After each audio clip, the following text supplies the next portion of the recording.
2026, and we're calling the regular meeting of the San Mateo County Board of Supervisors to order. Let's go ahead and start with having the clerk provide information on how the public can participate in the meeting today. Members of the public, the instructions to participate in today's meeting can be found on the published agenda. These instructions provide information on how to submit written comments and also how to participate via Zoom. Live interpretation of this entire meeting will be provided in Spanish. To access live interpretation services in Zoom via laptop or computer, please click the interpretation globe icon and select the Spanish language. If you're using a smartphone or tablet, please locate the three-dot menu, select the interpretation, then select the Spanish language, and finally click Done. At this time, I'll ask our interpreter, Ron Obregon, to provide these instructions in Spanish. Good morning, President Corzo, Supervisor Mueller, Mr. Callaghy, Mr. Banquilla, Mr. Niblin, all honorable supervisors, all county staff, and members of the public. I'm Ron Obregon with On Point Language Solutions. Miembros del público, las instrucciones para participar en la reunión de hoy se pueden encontrar en el orden del día ya publicado. Estas instrucciones dan información de cómo presentar comentarios tanto por escrito y por Zoom. Miembros del público también se les proporcionará interpretación en vivo de toda esta reunión en español. Para acceder al servicio de interpretación en vivo por Zoom, ya sea con una computadora o una portátil, haga clic en el icono del globo terráqueo, es decir, un mundo, y seleccione el idioma español. Si usted está usando un teléfono inteligente o una tableta, busque el menú de 3 puntos. Seleccione interpretación, luego seleccione el idioma español y por último haga clic en Done o Listo. Gracias. Thank you. At this time, if everyone could please rise and join me in the Pledge of Allegiance.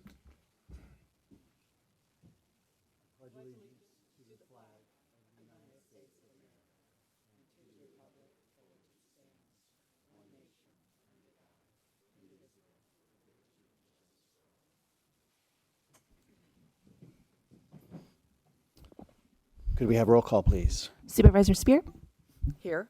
Supervisor Mueller, Here. Supervisor Gaucher, Here. Supervisor Canepa, Here. and President Corzo. Here. Mr. President, I was hoping we'd take a couple, or I'm sorry, Mr. Vice President, we could take a couple of minutes just to talk about Supervisor Corzo's remote participation today.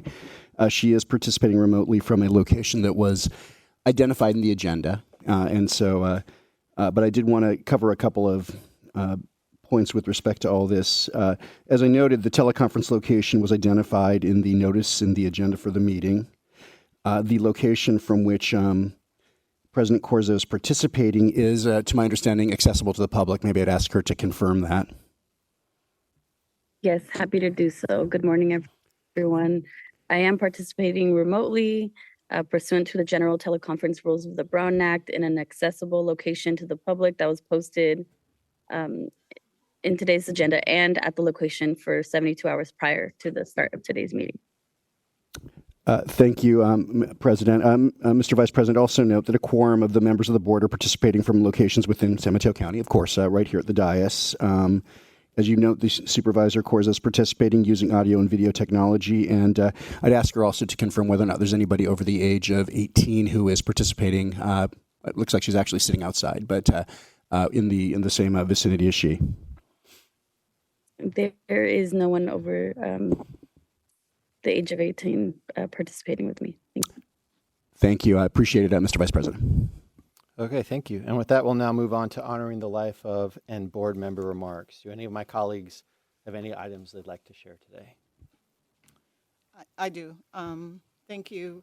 Good morning, colleagues and community members. Today we pause to honor the extraordinary life and legacy of Dr. Clarence B. Jones, a towering figure in the civil rights movement, a brilliant legal mind, and a man whose words helped shape the moral arc of this nation. Dr. Jones served as counselor, advisor, and trusted confidant to Dr. Martin Luther King Jr. He was a strategist whose courage and clarity helped guide the movement through some of the most defining moments. And of course, he played a pivotal role in drafting the opening of the I Have a Dream speech. Words that continue to echo across generations, calling us to build a more just and equitable society. I'm especially grateful that we were able to honor Dr. Jones during our Black History Month, a time when we lift up the leaders whose courage, intellect, and unwavering commitment to justice have shaped our collective story. His life reminds us that Black history is American history and that the work of equity and democracy is ongoing. Dr. Jones's impact did not end in 1963. He spent the rest of his life teaching, writing, and challenging all of us to confront injustice wherever it appears. He believed deeply in the power of democracy, the responsibility of citizenship, and the promise of a nation that lives up to its ideals. His passing is a profound loss, but his legacy is a living one. It lives in the movements he inspired, the leaders he mentored, and the communities, including ours, that continue to work the work of equity and justice. As we honor Dr. Jones today, may we recommit ourselves to the values he championed: courage, truth, and the unwavering belief that change is both possible and necessary. May we carry forward the dream he helped articulate, not as a memory, but as a mandate. May Dr. Clarence B. Jones rest in power, and may his life continue to guide our steps toward a more just future. Thank you. Thank you. Supervisor Spear. Thank you, Mr. Vice President. I do have someone that we will have the thrill of recognizing in person as a centenarian. Unfortunately, he's not quite here yet. So if we could come back to this item when he does arrive, I would appreciate it. Certainly. Supervisor Canepa. Thank you. President Corzo. Thank you. I do have a couple of comments. So you all may have noticed that I am not there in person today, and I just wanted to share that I have planned to attend this meeting remotely since 2025. And I'm very grateful that Vice President Supervisor Mueller was willing and ready and able to run today's meeting. And I do want to note that when I planned this meeting, the agenda did not include item number 5, which is our discussion and approval of the recommended budget. This agenda item was actually previously set for June 23rd and was changed without my prior approval as president. And I just want, for the record to state that I, as president of the board this year, I would not have intentionally missed being in person for an item as important as our budget adoption. Moving on, I would like to take a moment to honor the life of a young high school graduate from Hillsdale High School named Lennon Omed Silva. Lennon passed away just days after his graduation from Hillsdale High School. He was a student and participant at Hillsdale High School, and his life was tragically cut short in a car accident in San Francisco. I want to extend my condolences to his family, his friends, his classmates, and especially the Empowerment Through Action community who knew him well and supported him throughout his high school experience. And I know that as a community, we mourn the loss of a young person taken too soon, and we honor his memory. I'd also like to take a moment to honor the life of Karen Franconi. Karen Franconi was a bright light in San Mateo County's service community.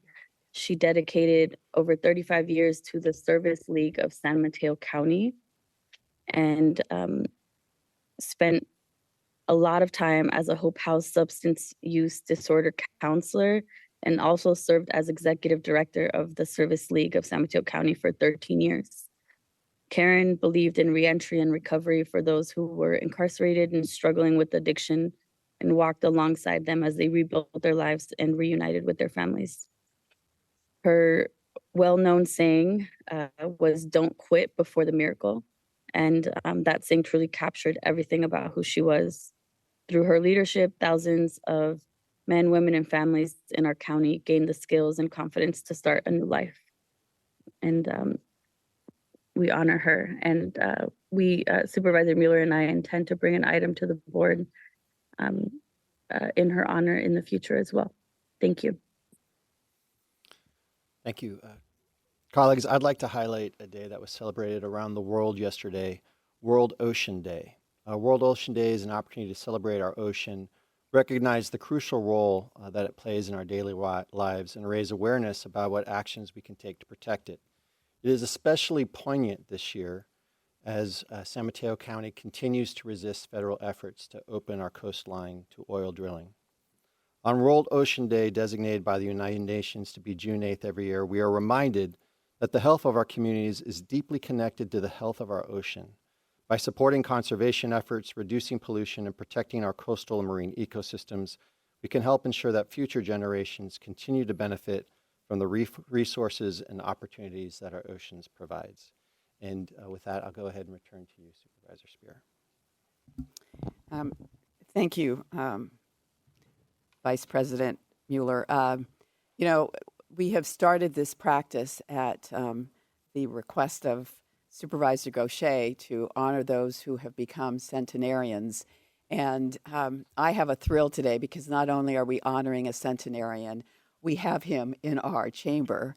And it's thrilling for me to recognize Albert J. Horn, who will celebrate his 100th birthday on July 1st.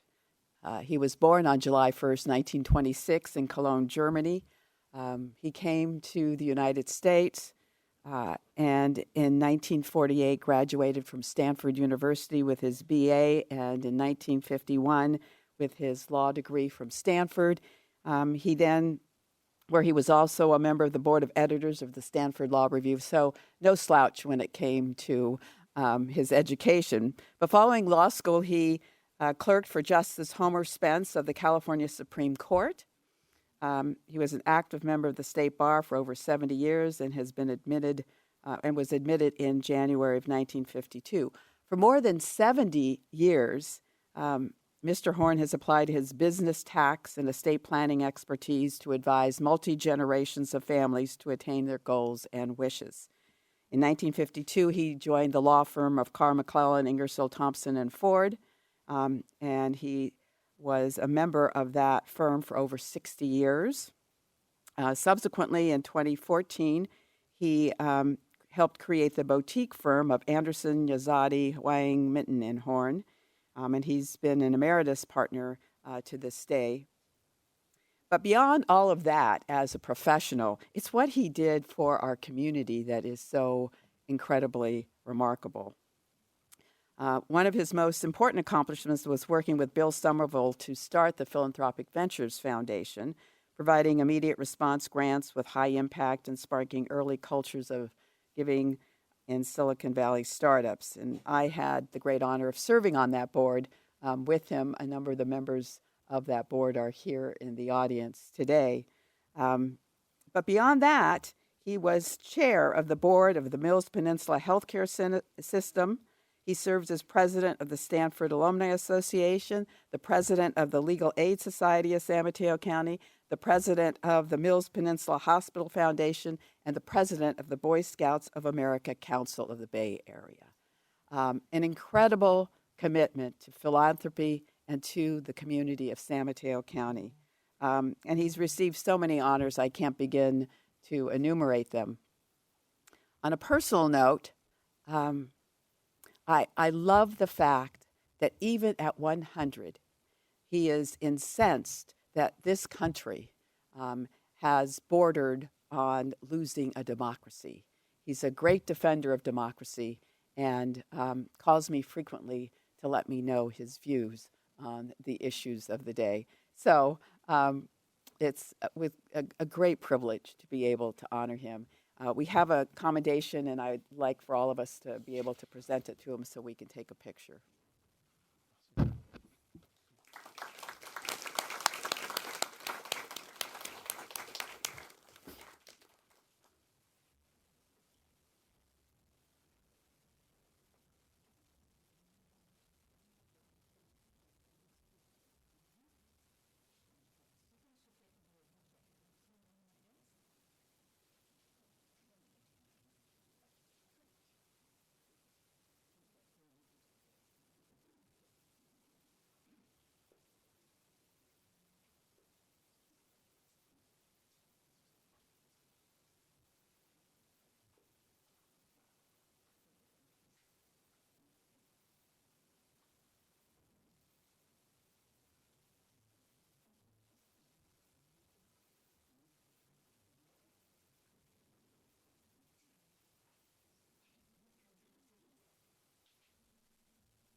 Does he have something to say? Always.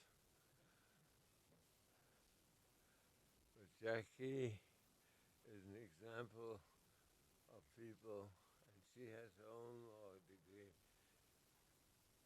who serve the community, and she has done so well for so many years. Talk about your 100 years of life.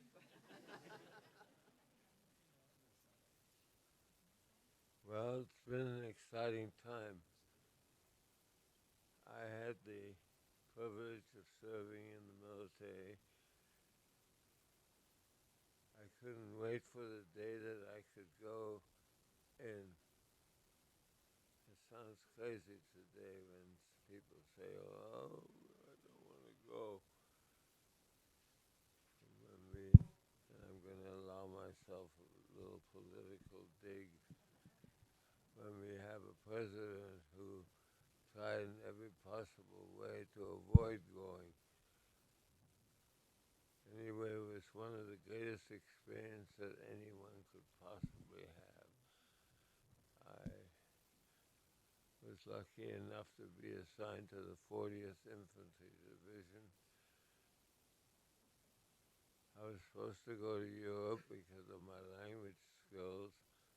At that time, I could still speak German, which I can't anymore. But instead, I found myself on a very slow ship to the Philippines. And I arrived in the Philippines fully equipped for winter uniforms in Europe. I didn't have a piece of khaki uniform with me. It was all wool uniform. Somehow the Filipino weather didn't quite agree.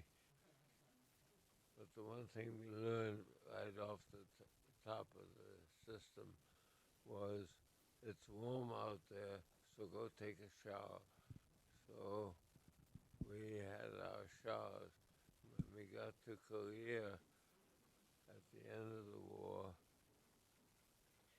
the Koreans all thought that we Americans were utterly, totally, and completely crazy, because the first thing we put up in the place where we were assigned as our sleeping quarters then was a department store building. I guess your mic is dead, so. Oh, my mic. Why, somebody shut me up. My goodness. Anyway, we got to this building. We were the first Americans that the Koreans had seen. And there was no shower in the building. So the first thing we did was put up a shower. And literally, the Koreans all came out to look at these utterly crazy people from the United States putting up something that they didn't recognize. And then not only that, but these Americans came out in their birthday suits to take a shower.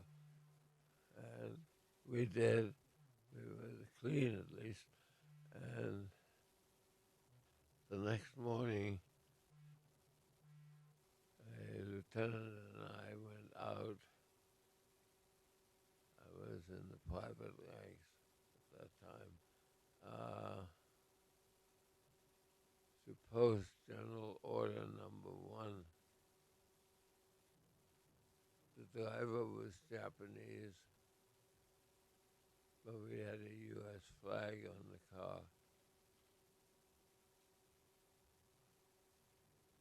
And I wore that flag extremely proudly. After the war,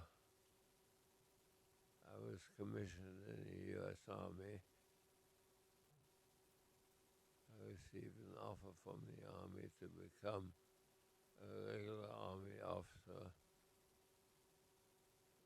My father, who had served in the German Army in World War I, wrote me a 5-page handwritten letter as to why I should not accept this offer. And I gave him a 1-page response. I was in Korea at the time. I said, we're talking about the American Army, not the German Army. But I listened to him. I did not accept the commission as an active duty officer, even though the offer came with a position in the same class of West Point, not actually at West Point, but in data rank and so forth, as I would have received if I had gone to West Point. That was a good offer.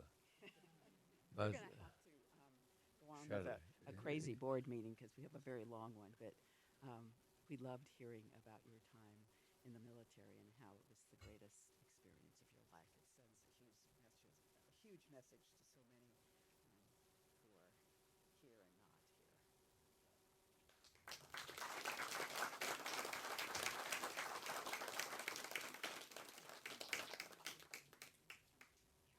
well, I'm looking at one of my partners over here, and Sinclair, when it gets too long, give me the signal and take me off the air. We're going to have to. Okay. Thank you very much. Congratulations again, Albert.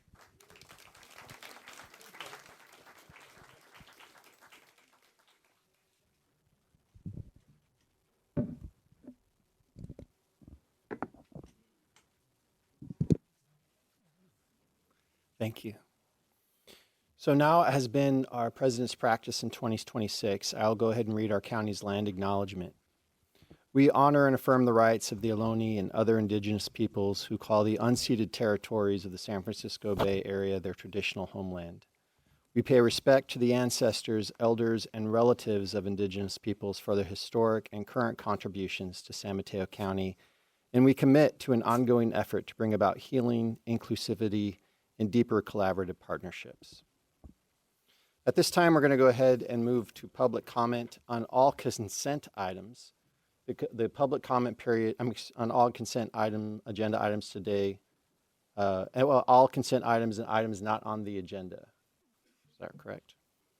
Yes, and so that item, that will be for 1 minute and 30 seconds. I'm going to go ahead and turn it over to our clerk.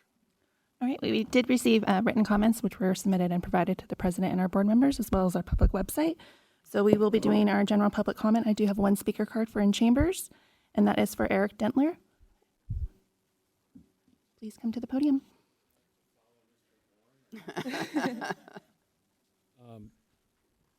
Yeah, hi, I'm Eric Dentler. Thank you for the 90 seconds of your time and distinguished supervisors and leadership. I just wanted to make you aware of a personal project of passion of mine. In 2017, I was honored to film Joan Baez on the steps of Courthouse Square. I slipped in behind her for a point of view shot, and the footage was later used for her induction into the Rock Hall of Fame. That same year, I photographed the 50th anniversary of the Summer of Love at the Haight-Ashbury Free Clinic. Those became bookends to my 5-year journey to research and document the history of the San Francisco Sound, or the soundtrack of the 60s, which began right here on the peninsula. And I was floored and excited to learn that up and down El Camino Real, we had more nightly dancing venues than Nashville, Los Angeles, and New York, okay? A couple blocks from here, Sly and the Family Stone were the regulars at Winchester Cathedral. At 5 in the morning, a record executive, San Francisco bands were number 1, according to in L.A. A record executive asked Sly if he wanted to get some pancakes. And he he signed a record deal with. Okay, that's intimidating. Thank you. He signed a record deal right there at IHOP in Redwood City. Further up the road in Belmont, where I'm from, Mr. the Dentley. Warlocks were in a residency at a dive bar called the Inn Room in Belmont. The Warlocks. Mr. Dentler, I'm sorry. Are we Your time is over? up. We are that now. far over? Yeah, Really? we are. Thank Time you for flies. your time. I'm at the museum in Redwood City, Belmont, and I'm speaking at a couple of cities. Sorry, I was unaware of the clock. Thank you for joining us today. All right, that's no further comments from chambers. Let's turn it over to Zoom comments. Madam Clerk, please proceed. Thank you, Madam Clerk, for consent agenda, as well as for the closed session and for regular public comment. We have 5 hands raised. We'll go to Sabrina, followed by Sid Young. Sabrina, please unmute and begin. Thank you. I come in the peace and love of Jesus Christ as one of the people, Surrey jurists, who hold all political power. As declared in the California Constitution, Article 2, Section 1, and the U.S. Constitution Amendments 10 and 11. California Constitution, Article 1, every person has a right to speak freely and publish his or her sentiments on all subjects, being responsible for the abuse of right up. A law may not restrain or abridge the liberty of speech or press. Excuse me. You are the instruments that we the people created, and we created governments because we are a constitutional republic, not a democracy. The word republic is the bottom of the California flag. To remind you, you are bound by your sworn oath of office to follow the Constitution and uphold the God-given rights of the people. They are inalienable and cannot be abrogated. The right of free speech is given to us by God, and the right of redress of grievances to the government is codified in the Constitution. Neither of them can be abrogated by government, corporations, or a municipality. Democracy is a repugnant form of government, and under Article 4, Section 4 of the U.S. Constitution, it is a usurpation of the people's guaranteed right to a Republican form of government. Maximum law. The main object of government is the protection of personal rights and private property. And the usurpation is an exercise of power which another has a right to. So tyranny is the exercise of power beyond right, which no body can have a right to. The California Constitution, Article 2, declares that government is instituted for the protection, security, and benefit of the people. The United States Constitution begins with the words, "We the people," and not "we the government." Through the president, thank you. We'll go to Sid Young, followed by X. Sid, please unmute and begin. Thank you so much. And thank you for the extra half a minute that they're offering us today. I'm here to speak from Moss Beach on the Mid-Coast. LCP, the Planning Commission, was hoping to amend how they calculate the 40 units that can be permitted and allowable per year on the unincorporated Mid-Coast side. I am a longtime lot owner on the Mid-Coast. It doesn't seem fair to give Mid-Penn Housing a 71-unit allocation all in one fell swoop for affordable housing, only to slam on the brakes to individual lot owners until 2028. In the meantime, the planning department has tried to do a workaround, and the county will get no permit income, and nor will any of the sanitary districts or any other permitting agencies on the coast, as long as the small property owners must wait to build until 2028. And not only single-family homes, but ADUs for aging relatives. So they are not developers, and they are only individuals with dreams of building on infill lots. I understand there's, some coastal commission permitting required after you guys approve it, but I'm just saying, I know that the county made a mistake by not getting earlier on situation. Thank you. Thank you. X, followed by David Rakowski. X, please unmute and begin.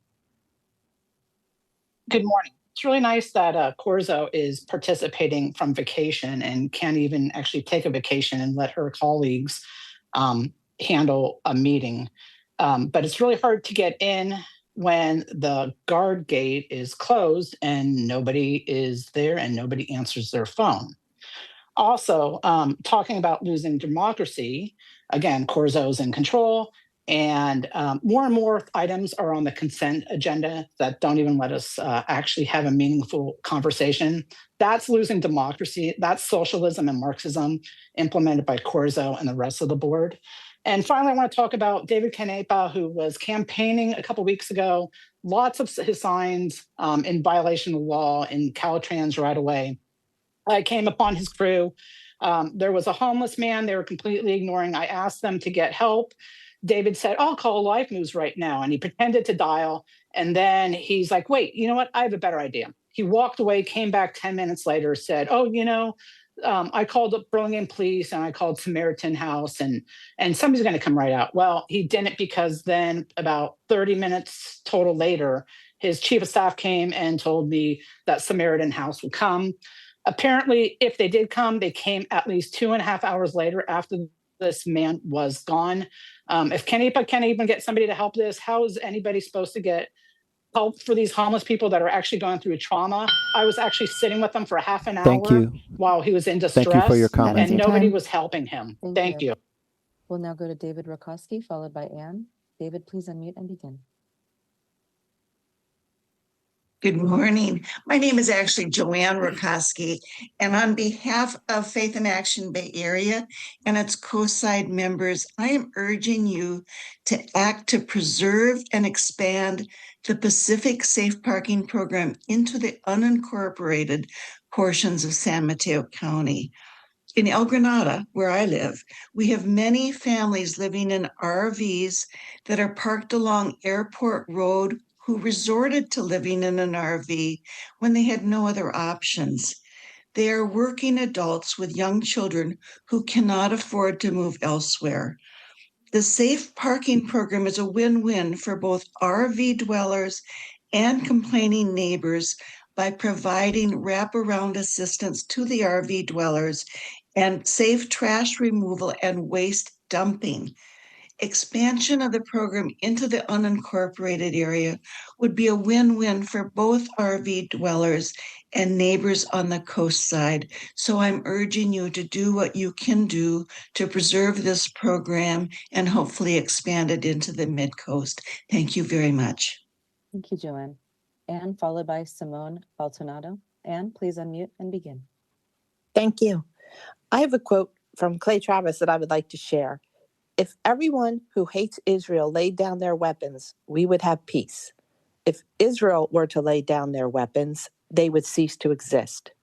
The Jewish religion is one of the oldest religions practiced today, much older than even Christianity and Islam, being more than 4,000 years old. The Jewish peoples are the indigenous peoples of the world. They have been enslaved and murdered just because of their religion. With anti-Semitism rising in the United States today, it is my hope that this board will prove that hate has no home in San Mateo County. Peace among all people should be a common goal for all of us. Thank you. Thank you. Thank you. And Mr. Vice President, we have 3 additional hands raised. Would you like me to make a final call for general public comment? Yes, please. Members of the public, please raise your hand at this time for this general public comment period. This is a final call.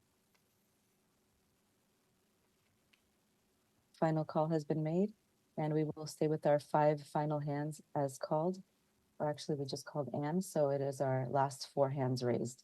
Simone Baltodano, please unmute and begin. Hello. Good morning, everybody. I'm Simone Baltodano, the Community Programs and Facilitation Specialist with Peninsula Conflict Resolution Center here in San Mateo County. PCRC provides core services including mediation, facilitation, training, and coaching throughout San Mateo County. We also offer alcohol and other drugs, AOD, education, and prevention presentations to schools, youth-serving organizations, and community groups. Unfortunately, some prevention programs are no longer available in San Mateo County. As a result, it's become more challenging to reach community members with important information about substance use and prevention. Many communities are currently facing urgent issues such as housing, immigration, and other pressing concerns. However, prevention education remains important. Our AOD presentations provide information about the consequences of alcohol and drug use, including topics such as vaping and cannabis. The goal is to help young people and community members make informed decisions and increase awareness of available resources. We hope to expand our outreach and connect with more schools, organizations, and community partners interested in these free educational opportunities. Thank you for your continued support in prevention in San Mateo County. We look forward to working together to promote healthy and informed decisions in our safe communities. Thank you for your time. Thank you, Simone. Natalia, followed by T. Vince. Natalia, please unmute and begin. Hello, supervisors. I'm here today to respectfully ask the board to withdraw the county's proposed $2 million support for Horizon Recovery's real estate acquisition in San Mateo. Having attended every public meeting on this matter, I can attest that the community has not been afforded meaningful engagement. We have been limited to 1-minute comments with no opportunity to direct dialogue with the applicant. Our own due diligence has revealed that Horizon Recovery had its license suspended and was shut down by the Department of Healthcare Services at least twice in the past 5 years due to severe health code violations. These mandated closures lasted at least 5 months each and totaling 10 months of interrupted treatments. By no metric, this is an acceptable service record. In fact, they're still on probationary period. Furthermore, records indicate that during the most recent closure in 2024, the county continued to provide Horizon with over $300,000 a month, while their license was suspended and no services were being rendered.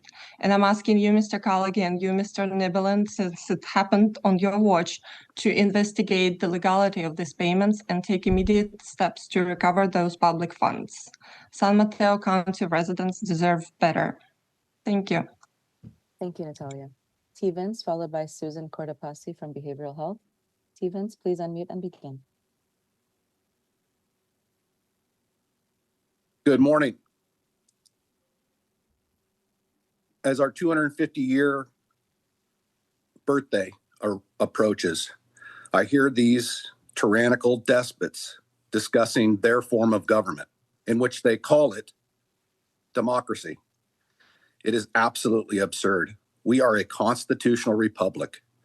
The men that sacrificed all their lives for these freedoms and tranquility in our county is being given away by these despots.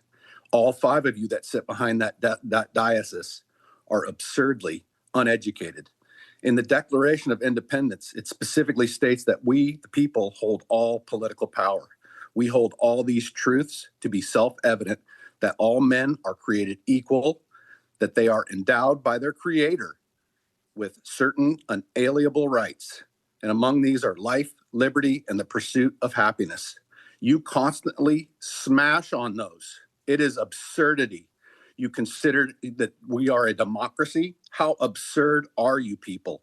As I continue with the Declaration of Independence, it says, but along a long train of abuses and usurpations in which you are doing, pursuing invariably the same object evidences of a design which reduce under absolute despotism. It is the right and duty of the people to throw off such government. You need to be removed. Thank you, T. Vince. Susan Cortopassi, please unmute and begin.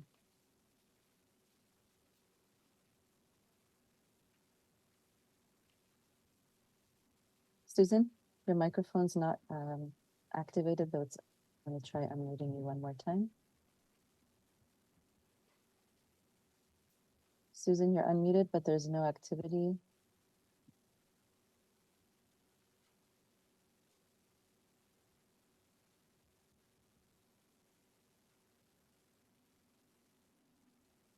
Susan, there's no audio coming from your mic. I'll go ahead and remove your audio permission at this time. Mr. President, we have one additional hand. Would you like to accept it, though the final call has been made? Yeah, we'll take the one additional hand. Okay. Ramsey Cascio, please unmute and begin. Good morning, President Corzo and distinguished Board of Supervisors and San Mateo County Executive Leadership. I'm Dr. Ramsey Cascio, a psychologist and Chief Business and Strategy Officer for One Life Counseling Center. One Life is a local nonprofit that provides critical mental health and community-based services within San Mateo County. Our culturally responsive services are provided across the lifespan at 7 clinic locations and over 30 schools in San Mateo County. We serve well over 6,000 community members annually through our mental health and community-based programs. In 2025 alone, we provided critical mental health therapy services to 741 individuals and families through our contractual relationship with San Mateo County. One of our clinicians has been working with a community adult who we'll call Mary. Mary has a significant mental health disorder, and prior to accessing services, she was suicidal and hospitalized multiple times. After much learning critical coping skills in therapy, and because of the collaborative work between our therapist and BHRS resources and supports, Mary moved into her own place and is an independent and thriving member of our community. There are countless Marys in our community that need our life-saving help and support. I've served the San Mateo County community and the larger Bay Area for well over 2 decades, both as a psychologist and nonprofit leader. And while I have seen behavioral health programs ebb and flow during my tenure, we are truly in unprecedented times where behavioral health funding and system stability is at great risk. As such, I respectfully request and urge the Board of Supervisors to adopt a resolution authorizing the approval and submission of the San Mateo County Behavioral Health Thank you Services for your Act comment. Integrated Plan. Thank you. Thank you, Ramsey. We'll just try Susan one final time. Susan, please unmute and begin.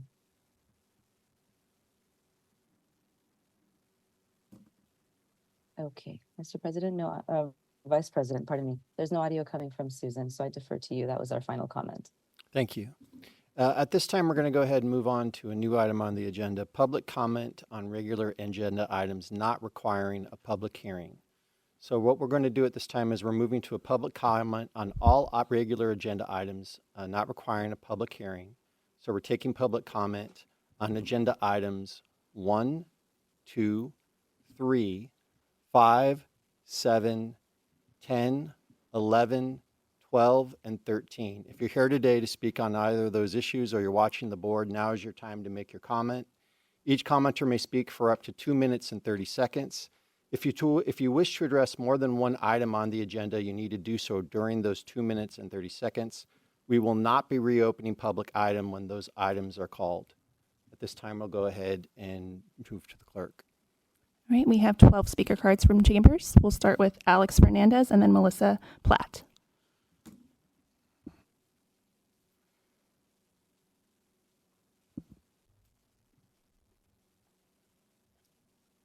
Thank you. To the Board of Supervisors, thank you for the opportunity to speak today on behalf of Filoli. I'm Alex Fernandez, Chief Operating Officer. We're incredibly grateful for the opportunity to further develop our partnership with the county. I'd like to thank Supervisor Spear for spearheading this resolution in concert with Filoli Supervisor, Supervisor Mueller, and thank you to the entire board for your strong environmental advocacy and for your dedication to protecting our county's natural resources and historic landmarks. Filoli is embarking on a transformational journey to increase access to nature and ensure that every guest that experiences Filoli leaves with a deep and meaningful connection to the land.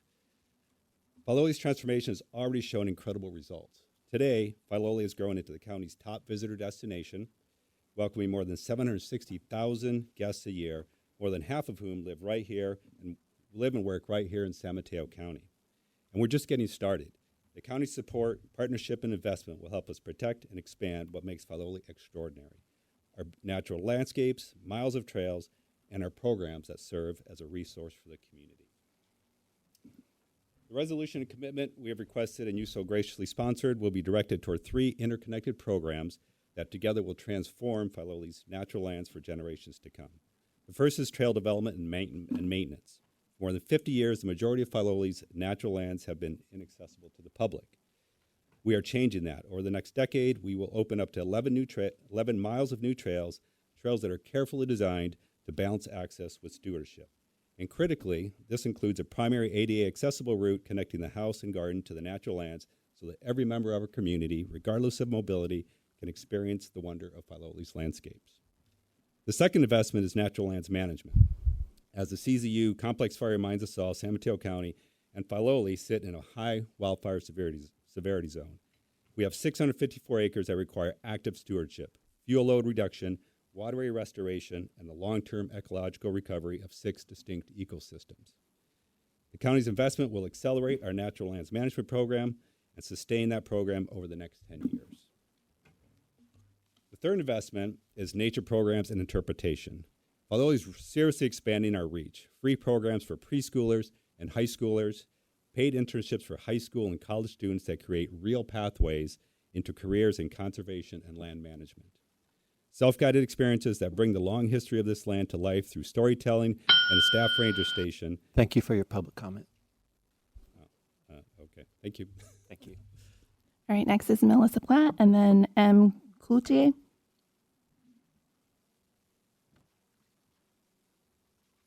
Good morning, President Corso, supervisors, Mr. Callagy, Mr. Niblin, Mr. Mankia. I'm Melissa Platt. I'm with the Mental Health Association of San Mateo County, and I'm here to speak about the changes that the behavioral health care system is undergoing right now through the statewide effort to increase accessibility and to improve not only the quality, but the type and kind and outcomes of the services we provide. As I'm sure you're aware, the San Mateo County BHRS system has been undergoing a really Herculean effort to meet the needs of our community as well as to address the requirements of the state. It has been daunting, and I can say that our experience of that is that the San Mateo County staff have done a really commendable job of trying to ensure that important and critical programs remain funded and remain available to the people that we serve. We are one small part of a much larger system of care, but just for information, in 24-25, our agency provided case management and community support services to 749 people, and that's on an ongoing basis. This year, we've already reached 766. This is through our emergency shelter, our transitional housing, and our permanent housing, as well as our community case management. We also, on a daily basis, see 30 people in our Friendship Center programs, which are outreach programs serving individuals with community activities as well as meals and connection to other community-based services. So as a small part of a much larger system, I also know how critical it is that this BHSA plan be moved forward so that we can all work on the details and ensuring that the clients in San Mateo County receive the services they both need and deserve. Thank you. All right. M. Cloutier and then Sheffy Wilson. Good morning, supervisors, county executive, county attorney, and county CFO.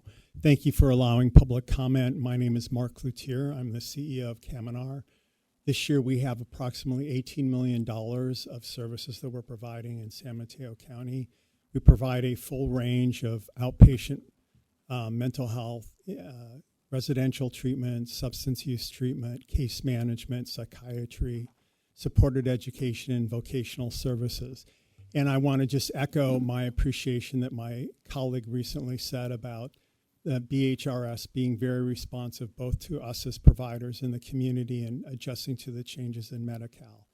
And I'm just here to offer my support and appreciation for you to adopt the 3-year Behavioral Health Services Act plan that's before you. Thank you for your time. All right, Shafifa Wilson and then David Fleischman.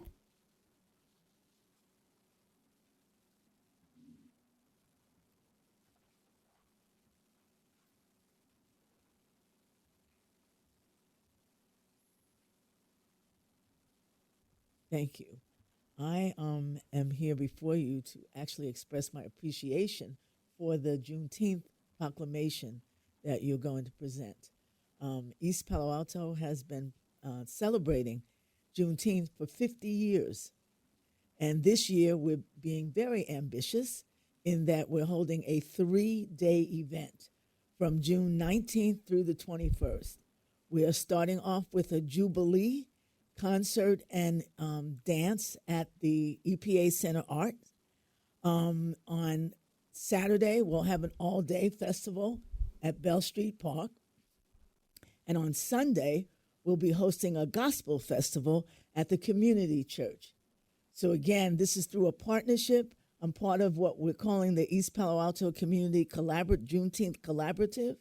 And we're hoping that we continue to do this year after year, particularly this year with the kinds of issues that are having on a national level, literally trying to erase Black history from all places, that this was a very important thing for us to lift up and celebrate. And again, I really appreciate the county recognizing the value of Juneteenth. Thank you. All right, next we have David Fleischman and then Karen Haas-Valletta.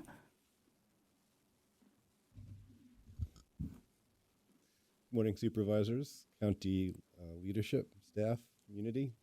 I'm David Fleischman. I'm the Executive Director of 4Cs of San Mateo County and the President of the Board of Directors of the California State Resource and Referral Network.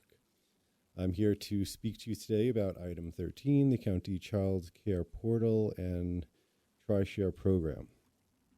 First, let me say, as you know from our many meetings at 4Cs and me personally, I'm fully behind a county child care portal. I think it is going to be a great thing. As the county's resource and referral agency since 1972 and the alternative payment agency, we have been connecting families with childcare. We have been helping them find and pay for childcare, and yet we know there are still many struggles with that. The county, the support and attention to this will, I think, help greatly. So as the AP and R&R, we continually evolve our services, and one of the things we have recently done is, over the past year, began implementing a new technology platform to help integrate many of the functions that we provide, including the child care finding and the subsidy pieces. Many of the features that are wanted in the child care portal are already being implemented, such as families being able to search for childcare and immediately paying a provider to let them know they're interested. In any case, our platform has all the functionality needed for a child care portal as expressed in the RFI and the RFP. The functionality of Tutris and of the platform that we have are exactly the same in terms of the child care portal itself. So it is our strong recommendation to not spend county money to purchase a duplicative technology platform with state funds when that money is sorely needed elsewhere, and in order to build out a more comprehensive family navigation system itself.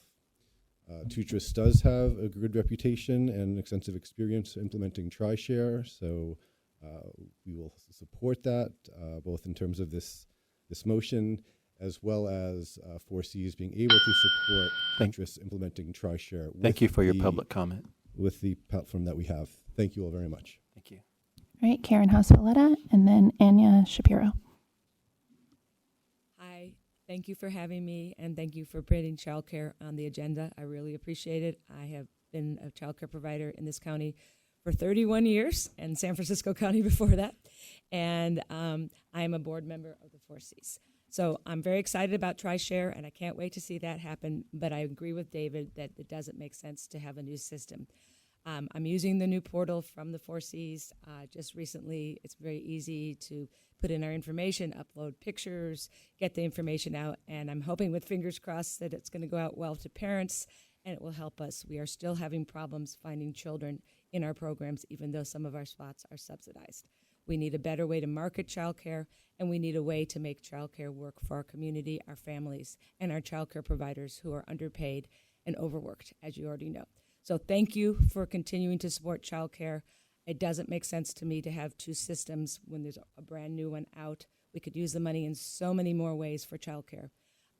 But I do appreciate that you have it on the agenda, and I hope you will understand our point of view. Thank you very much. Thank you. Madam Clerk, can we have a last call? Yeah, last call for any speaker cards for chambers. All right, Anya Shapiro and then Carrie Kirby.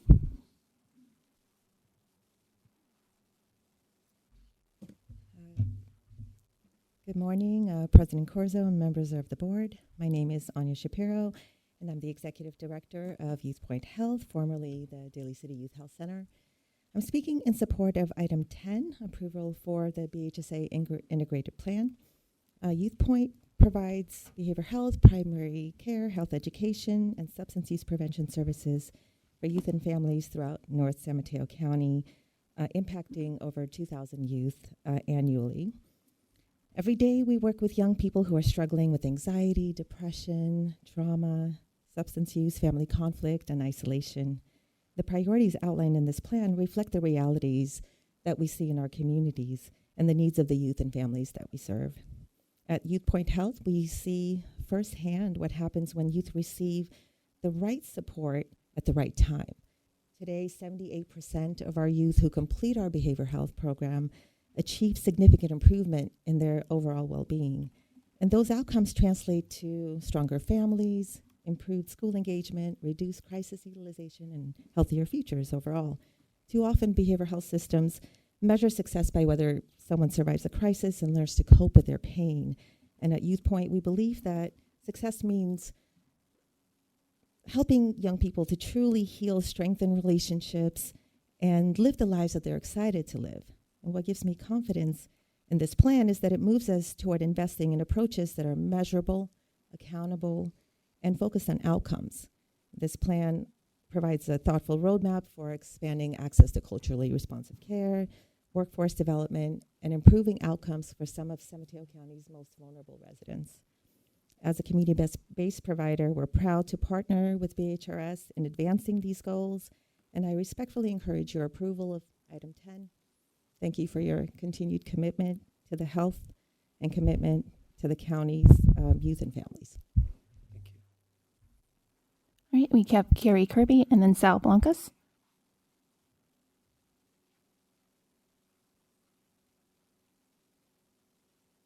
Thank you. Good morning, members of the board, community. My name is Carrie Kirby, and I work at Satike Counseling Center, a small nonprofit that provides behavioral health services for the past 40 years. Last year, our small but mighty team of 15 served nearly 1,300 residents. Those people are real, our neighbors, our coworkers, our family and friends. Each day, we work with folks that are facing some of the most difficult moments of their lives. Parents working to reunify with children, individuals struggling with substance use disorders, victims and survivors of violence, people involved with the justice system who are trying to change the course of their lives, and community members seeking recovery, stability, and hope.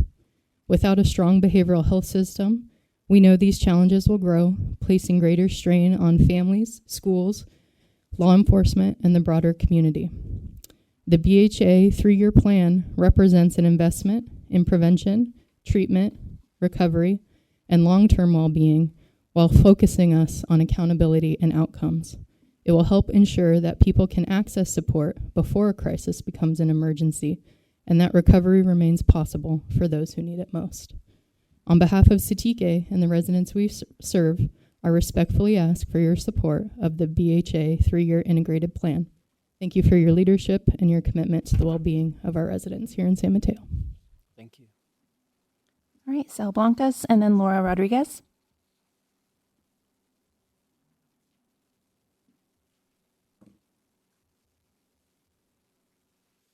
Buenos días a todos. How are you? My name is Salvador Blancas. I am with the Latino Commission for Residential Sir, Services. sir, could you come closer to your mic? There you go. Sorry. How about this?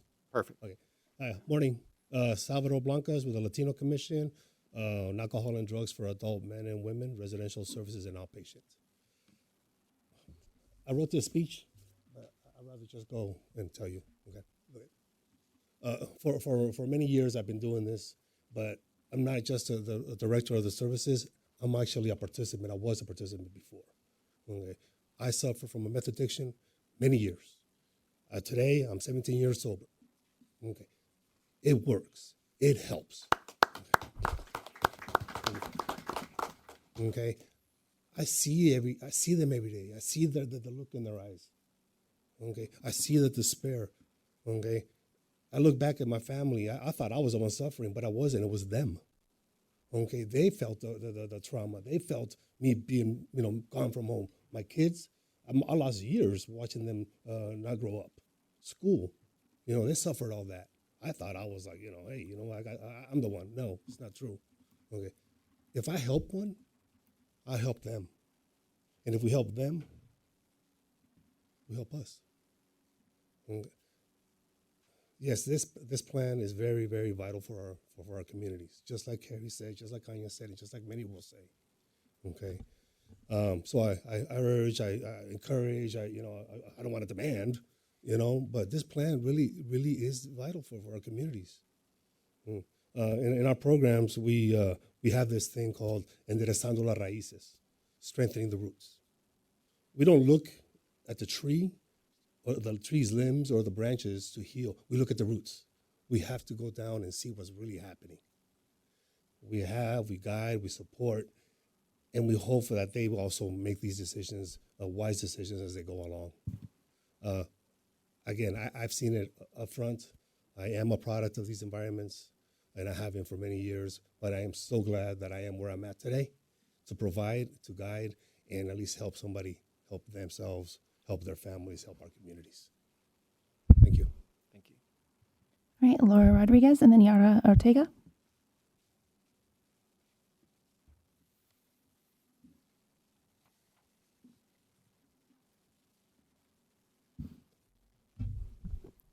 Good morning, President Corozo and members of the board. My name is Laura Rodriguez. I am the Community Mental Health and Wellness Director at Puente. We provide mental health services to the south coast of San Mateo County, Pescadero, San Gregorio, Lomomor, and La Honda. Our schools serve 159 students across grades 4 through 12. Through our county grant, we're able to reach nearly half of those students, 72. Through individual therapy, classroom-based groups, and our Joven Noble cohorts. Living in a rural area, our youth face many barriers to care, including geographic isolation and shortage of local providers. This funding is critical because it removes those obstacles, bringing essential mental health services directly to our students in a safe space where they can thrive. By prioritizing the well-being today, we're investing in the next generation of resilient leaders in our community. Therefore, I respectfully request your support and approval of the plan under agenda item number 10, the San Mateo County Behavioral Health Service Act 3-year integrated plan. Thank you for your leadership and your continued commitment to the youth of San Mateo County. Thank you. All right, Yara Ortega and then Alexander Lyman Goulding.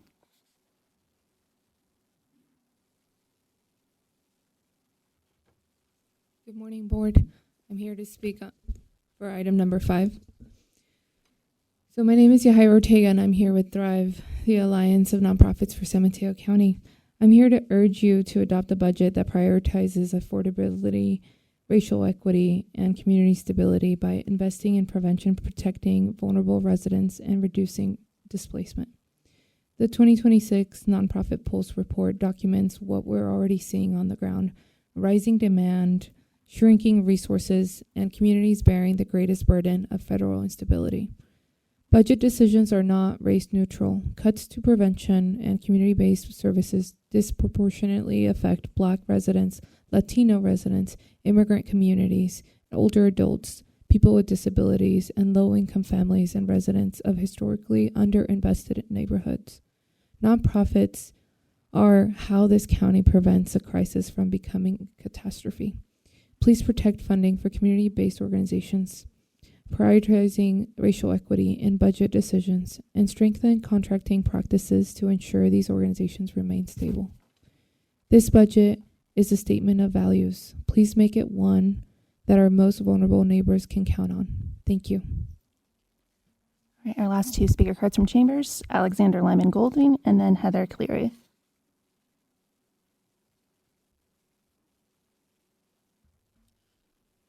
Hi, good morning. My name is Alex Lyman Goulding, and I use he, him pronouns.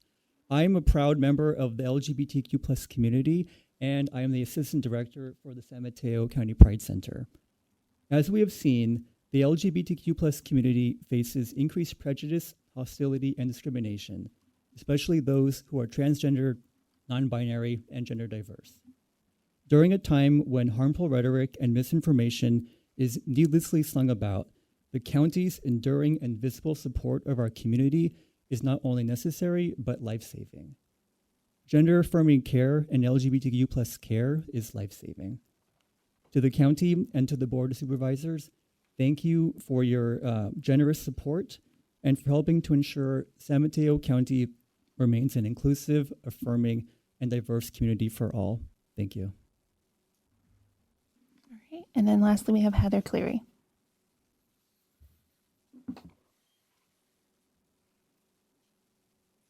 Good morning.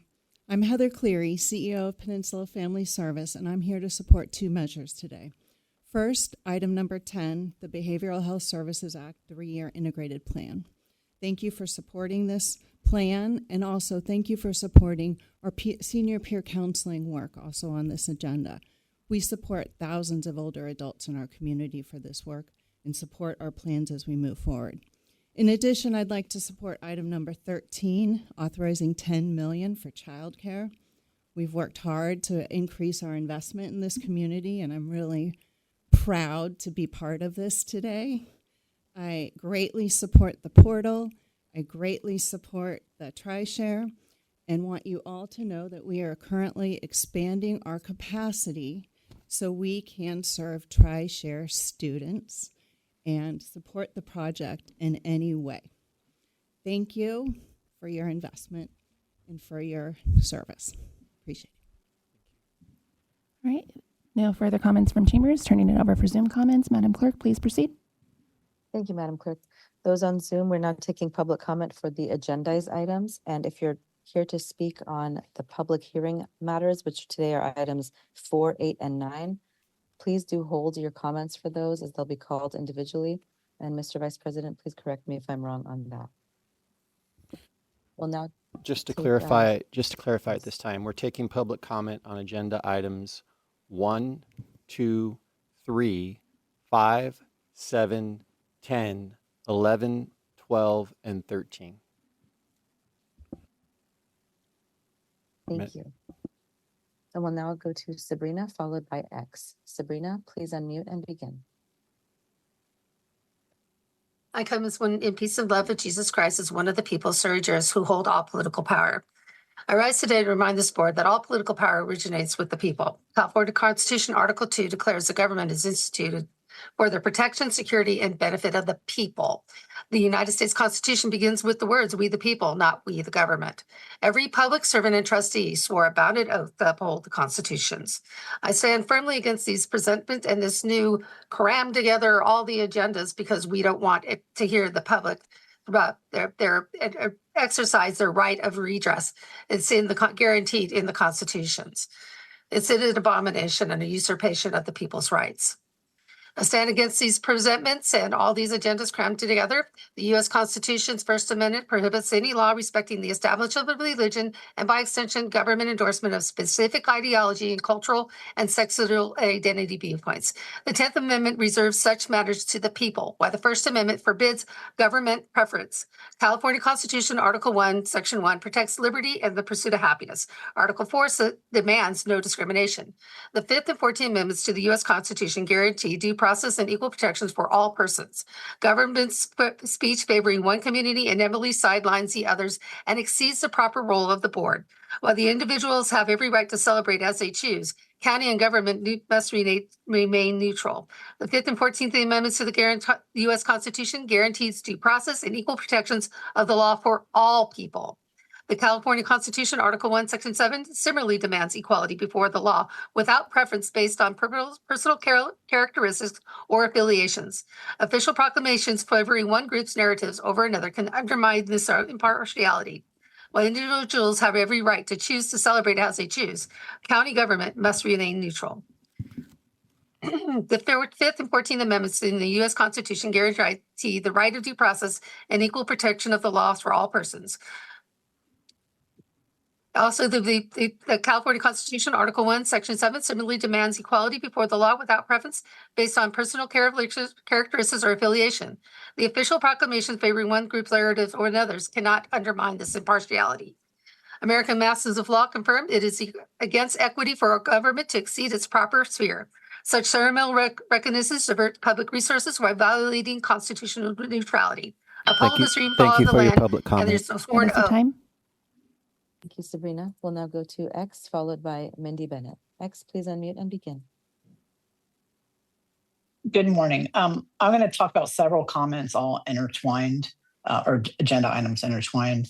But I'd like to just acknowledge that your new policy, if somebody wanted to comment on all agenda items, leaves about 16 seconds per item. And that some courts have held that you cannot unduly burden or discourage speech. This is an attempt to dissuade people from participating. I know the board has been upset or stifled because some people do speak the same thing on every issue, but it's not right to use that against everybody that actually has a legitimate comment. I know Corzo would like to ban me from speaking. She has asked a county attorney at a meeting to prevent me from ever speaking again. So I'd probably be included in the latter group. Now on to the rest of the comments, but in any case, she should be removed from office.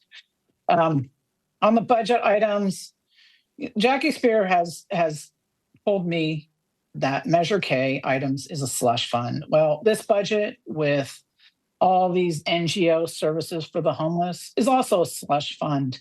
When the county took Life Move's suggestion and changing the residency requirements to 0 days for services, it really hasn't helped anybody because most people don't want services. They want to remain outside doing drugs or being homeless, mentally ill on their own. I was talking earlier about how Canepa completely ignored and had no clue what to do with a homeless guy that was clearly in distress off of Burlingame Ave a couple weekends ago. I sat there and I spoke with the gentleman. He wasn't from the area. He didn't want services. He didn't want a home unless that home was in Burlingame, because that's all he wanted to live. He went up to cars, cleaning their windows, making them actually more dirty, which is a danger for him entering the street. Our homeless services like Life Moves and Samaritan House, they don't do anything. Talking does not help these people. They need to be committed. The county needs to go back to the Letterman-Petrus Short Act. Thank you and for your commit these public people and get comment. them the help they need. Thank you. Thank you. Mindy Bennett, followed by Bruce. Mindy, please unmute and begin. Good morning. My name is Mindy Bennett, and I'm an independent consultant. And today I'm speaking on Agenda Item 13 on behalf of Child Care Aware of Missouri, a statewide child care resource and referral agency established in 1999. The CEO, Robin Phillips, asked me to share thoughts about how organizations work with TUTRIS. Child Care Aware of Missouri engaged TUTRIS last year on a significant technology undertaking in support of Missouri's statewide CCR&R contract and the Child Care Works Tri-Share Cost Sharing Initiative. What CCAMO needed was a partner who could modernize their technology infrastructure without disrupting families, providers, and communities that they serve. TUTRIS delivered on that. Through this partnership, TUTRIS has demonstrated a clear ability to operate effectively within a complex childcare ecosystem. Their platform supports both family and provider-facing functions while maintaining strong safeguards for sensitive data and ensuring accountability for public funds. The capabilities I've observed are directly relevant to what San Mateo is evaluating, areas including referral workflows, reportings, dashboards, substantive management, and system integration, role-based access controls, and improved data security. What sets TUTRIS apart is not just the technology, it's how they work. They have been highly responsive to feedback through Child Care Aware of Missouri's transition, maintaining clear and consistent communications with us and our community partners. They've shown a genuine willingness to adapt their platform to meet evolving programmatic needs, and they approach the work with a deep understanding of our childcare needs. That combination of technical capabilities and mission alignment is rare, and it matters enormously in public sector context. Child Care Aware of Missouri has entrusted TUTRIS with the ongoing stewardship of their technology infrastructure, and they do so with confidence. Based on what I've witnessed through the partnership, I wholeheartedly recommend TUTRIS to San Mateo County as a technology partner, one that brings both the technical depth and the collaborative spirit needed to support modern child care navigation, subsidy management, and tri-share operations. I believe they will bring that same dedication to your community. Thank you. Thank you. Madam Clerk, last call. Thank you, members of the public. This is a final call to raise your hand for this public comment period. Please raise your hand at this time.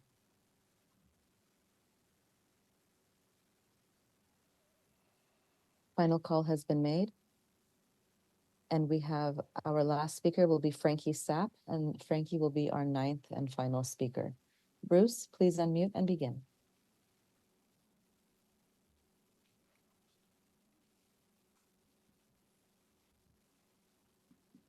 Bruce, please unmute. Hello, can you hear me? Yes, thank you. Very good. Good morning, supervisors. How are you today? I want to speak today about a simple principle. Government exists to serve the people, not the other way around. As I review the agendas throughout 2026, I see recurring themes. Charter review committees, Measure K allocations, advisory commissions, legislative subcommittees, discretionary grants, retreats, work plans, and expanding administrative processes. Oh my. All of these may have a purpose. However, each additional layer of governance increases the need for transparency and meaningful public participation. The current concern is not that government is meeting. The concern is that the people are increasingly becoming observers rather than participants. A republic functions best when authority remains connected to those from whom it is derived. Yet many residents are afforded only a brief opportunity to address matters that may affect taxation, spending priorities, land use, public safety, transportation, parks, housing, and county policy. As charter review proceeds, I encourage this board to consider not only how government should operate, but how the people can more effectively participate in that operation. Public trust is strengthened when citizens are heard before decisions are made, not after they are effectively complete. Measure K was presented as local funds for local needs. The people, therefore, have a legitimate interest in understanding how priorities are established, how funds are distributed, and how outcomes are measured. The county charter, the Board of Supervisors, every commission, every committee, every public office ultimately derive their authority from the people themselves. I respectfully ask this board to place renewed emphasis on transparency, accountability, and meaningful public participation, because at the end of the day, the people are not stakeholders in government. People are the principal, government is the agent, and the grand jury stands between the people and government. Thank you. Thank you, Bruce. Sid Young, please unmute and begin. Thank you very much. I'm in favor of this new format of merging public comments because I think it provides a much more efficient way for individuals to address a specific agenda item and then get on with their day. But if they are not, because they're not limited to only 1 minute due to the often repetitive and broken record remarks that seem to lecture the board. But limit the rest of us to only 1 minute because of those repetitive remarks. And it's not enough, 1 minute's not enough time to express one's views on specific items. So I'm here to speak on agenda item 11. I don't live on the other side of the peninsula, but I do read next door, and there have been so many sightings of mangy coyotes that are of course, wild animals, but they're hanging out county parks or city parks all throughout the peninsula. We have more wild ones over here, and they don't seem to get as much mange. But I'm speaking of the coast side. We don't seem to have that problem, but I know that every single coyote that gets called into Peninsula Humane Society, those callers are told, we can't do anything. No, we don't work. Those are wild animals. We don't do anything unless they're dying. And I find that really inhumane. And to the fact that you are giving them $54 million, I'm just shocked. I mean, there's so many important things that it could go to, but each city, I guess, is going to contribute. But I can't understand why you wouldn't put, if you're going to hand over $54 million, why can't you put a little bit of a proviso on that and tell them that they have to at least try to help those coyotes that are suffering and hanging around sickly looking in city parks and walking up and down in the urban areas of San Bruno and Millbrae. And I've seen posts in all sorts of areas, but please, don't just give them the money this year. Tell them that they have to start helping the coyotes with the mange. They could do it by giving them a dart shot and then a systemic. Thank you for your public comment. Thank you, Sid. T. Vince, followed by Ann. T, please unmute and begin. Oh, good morning again. Unfortunately, you denote the people who have all political power as commenters, but they actually have the ability to redress grievances with their government. And that's what you guys claim to be. But unfortunately, it's in the wrong form right now. You continue to stand on the fact that you think that this is a democracy and that you are usurping, and it's overt about the disdain you have for the form of government that we have. You call it a charter. You legislate from an executive position. You've removed a duly elected sheriff right in front of our eyes, the first time in the history of California. And you sit there with your smug attitudes.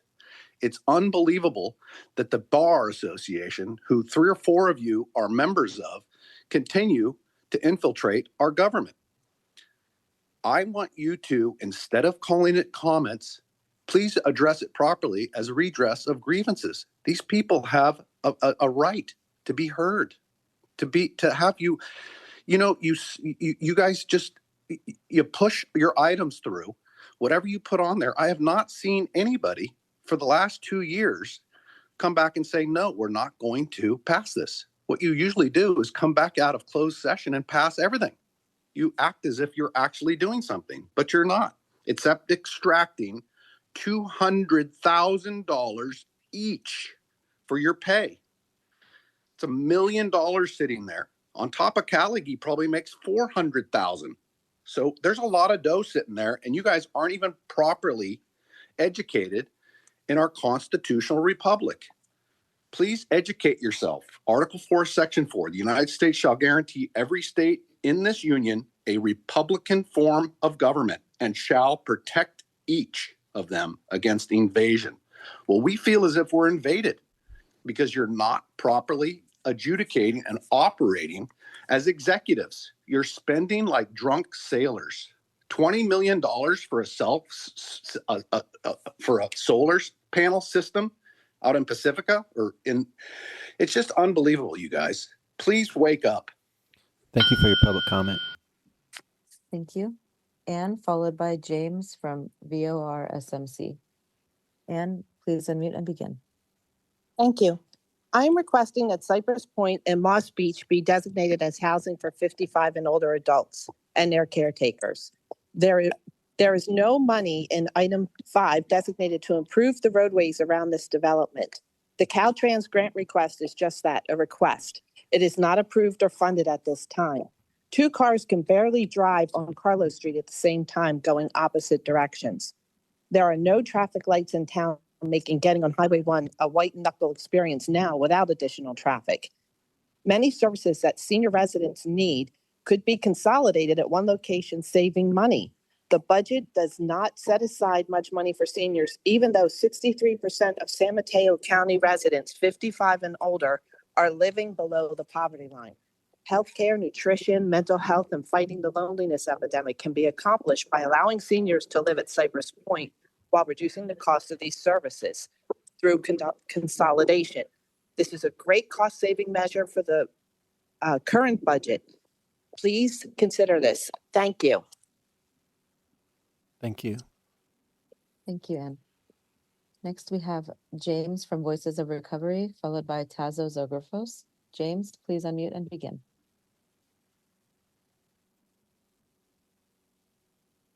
Hi, can you hear me? Yes, thank you. Thank you. My name is James Young, and I represent Voices of Recovery San Mateo County this morning. We are a peer-led organization in San Mateo County, which means that we are people with lived experience recovering from substance use and mental health challenges. And I'm commenting in support of item 10 and supporting the adoption of the BHSA 3-year integrated plan. This funding helps us directly serve over 600 individuals in this last year and impact over 1,000 individuals and families here in San Mateo County that are all repairing and recovering from substance use and mental health challenges. And I urge you to support the adoption of this 3-year plan, and I surrender my time. Thank you. Thank you, James. Tazo, please unmute and begin. Oops. There we go. Thank you. I'm addressing item 10 and fully support the need for a county BHSA 3-year plan. But residents continue to have serious concerns about the Horizon Plan for a detox facility at 101 North El Camino Real. We continue to say loudly yes to services and no to this 101 North El Camino location. No one disputes that people struggling with addiction deserve compassion and access to treatment. They do, and we fully support that. The question residents continue to ask is much simpler. Is this particular proposal the best, most transparent, and most cost-effective way to provide those services? Residents have repeatedly asked Horizon to provide clear evidence demonstrating the need for a 69-bed facility at that location. Horizon itself has acknowledged that the 17,510 annual drop-off figure contained in its grant application was possibly overstated. Why such a large number used? Was it intended to justify tens of millions of taxpayer dollars to acquire prime real estate? The Horizon Plan calls for using taxpayer grant monies to buy prime real estate. That's what the optics looks like, and it's not about services.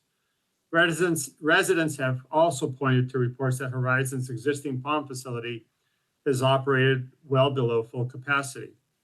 If current facilities are averaging only 50 to 60% occupancy, where is the data demonstrating the need for 69 additional beds?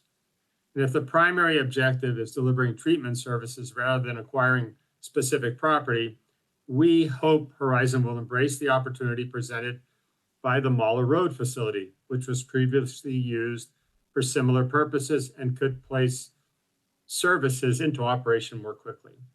These are not questions born of fear. They are questions of accountability. Compassion and fiscal responsibility are not mutually exclusive. Taxpayers and residents deserve real answers, supported by real data, before tens of millions of public dollars are committed. Thank you very much. Thank you. And Frankie Sapp, your hand was our last called speaker. If you'd like to speak, please go ahead and raise your hand again at this time. Mr. President, we do have 2 additional hands raised after that final call was made. Would you like to take those hands at this time? We'll take those, but please cut it off there. Okay. Connie Zhu and Natalia. Connie, please unmute and begin. Good morning, Supervisors. My name is Connie Zhu, and I'm the Community Service Coordinator with Unitedly, a nonprofit organization focused on serving the Asian community in San Mateo County.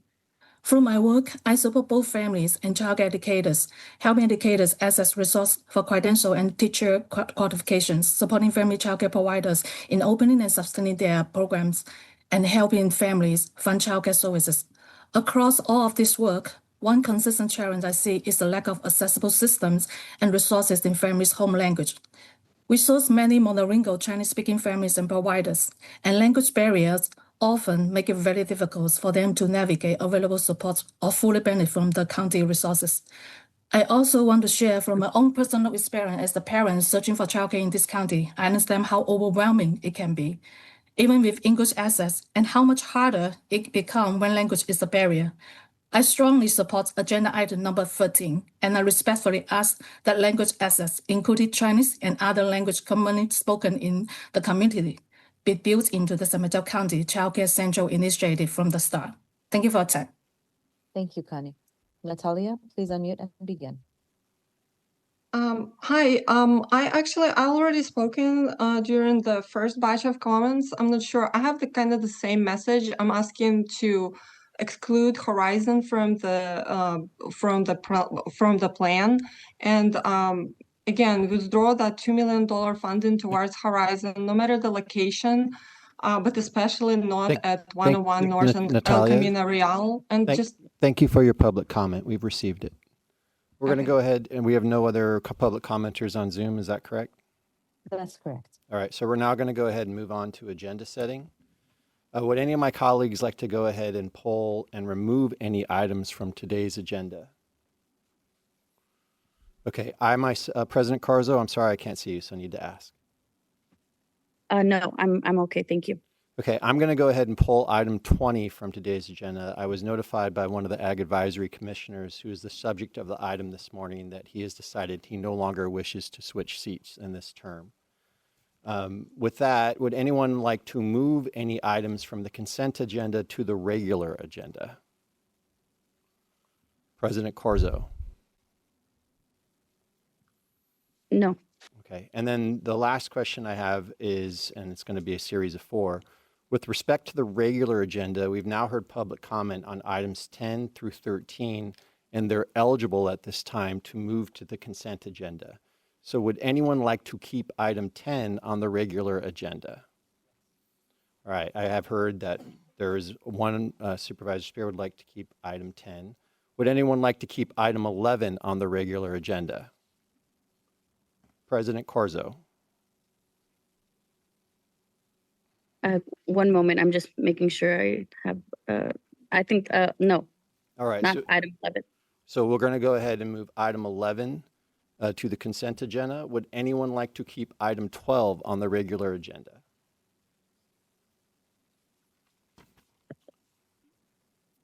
President Corzo, are you okay with moving that one? Yes. All right. So item 11 and item 12. And finally, would anyone like to keep item 13 on the regular agenda? Yes. I would. Okay, we have 2 to keep item 13, so that will stay on the regular agenda. At this time, I'd like a motion to set the agenda, removing item 20 from the agenda and moving items 11 and 12 to the consent agenda. So moved. Have a second? Go ahead and vote on that. Supervisor Spear? Aye. Supervisor Mueller? Yes. Supervisor Gaucher? Yes. Supervisor Canepa? Aye. And President Corzo? Yes. All right, and then at this time, I need a motion to go ahead and move the consent agenda. So moved. Roll call. Supervisor Spear? Aye. Supervisor Mueller? Yes. Supervisor Gaucher? Yes. Supervisor Canepa? Aye. And President Corzo? Okay, at this time, we're going to go ahead then and move to item 1 on the agenda. Presentation of a proclamation designating June 2026 as lesbian, gay, bisexual, transgender, queer, questioning, intersex, asexual, ally, and Two-Spirit Pride Month, and an update on the LGBTQIA+ Commission. Our sponsor for this is President Corzo. President Corzo, I'm going to go ahead and turn the matter over to you at this time. Thank you. Good morning, everyone. I am our board liaison to the LGBTQIA+ Commission. I'm proud to sponsor this proclamation designating June 2026 as LGBTQIA+ and Two-Spirit Pride Month. And again, apologies I couldn't be there with you today. I want to thank former Supervisor Dave Pine for creating this commission in 2014. As we know, Pride Month is a time to celebrate, reflect, and reaffirm our commitment to equity, dignity, and respect for all. And I would say that it's time to do that every single day of the year, but especially this month. And at a time when many of our neighbors are facing challenges and uncertainty because of their identities, it's especially important that we continue to stand together in support and solidarity. I also want to thank community members who attended the Small But Mighty Pride Parade at the county fair over the weekend. And I am excited to hear from two of our commissioners, the chair and co-chair, Vanessa Limas Tapia and Dana Johnson, regarding their work on the commission. And, I believe they'll also be sharing some other opportunities for members to support this community. So welcome, Chair Limas Tapia and co-chair Johnson.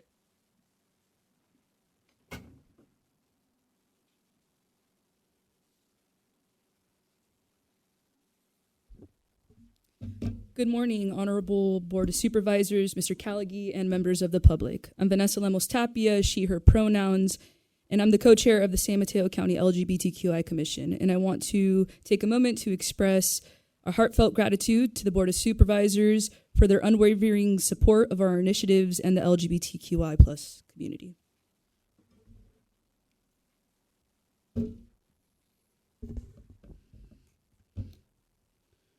Good morning, everyone. Good morning to the Board of Supervisors.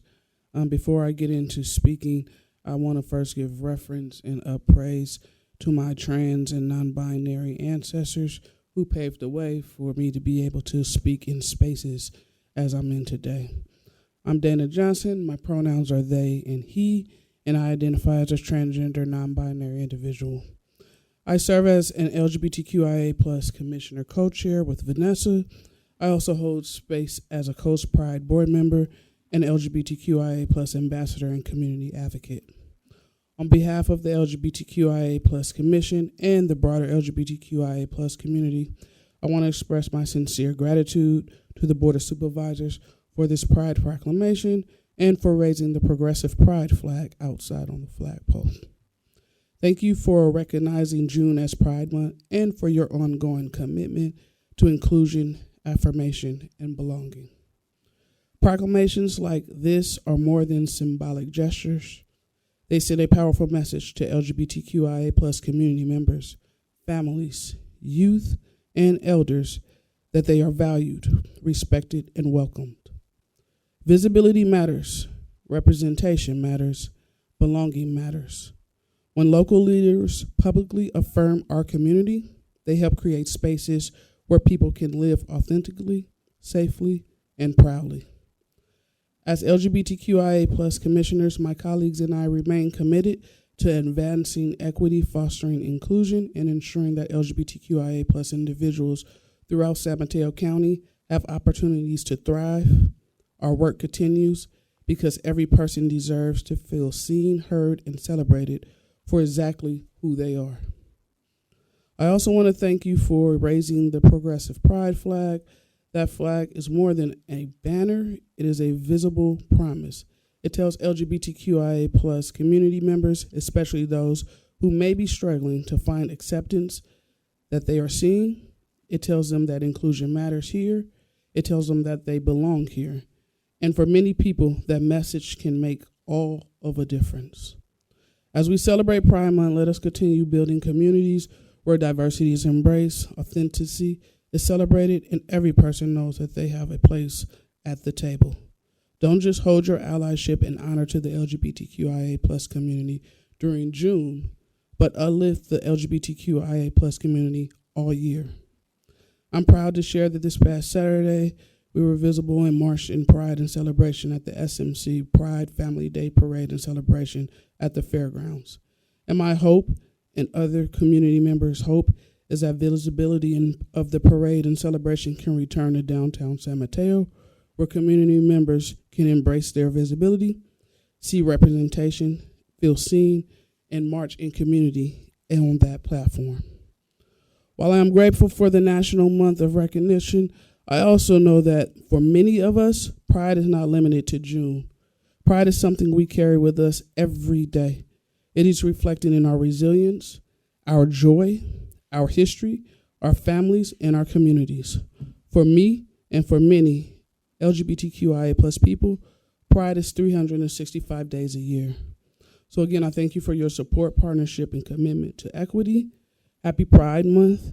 In solidarity, I stand, and with our LGBTQIA plus community today, tomorrow, and every day of the year.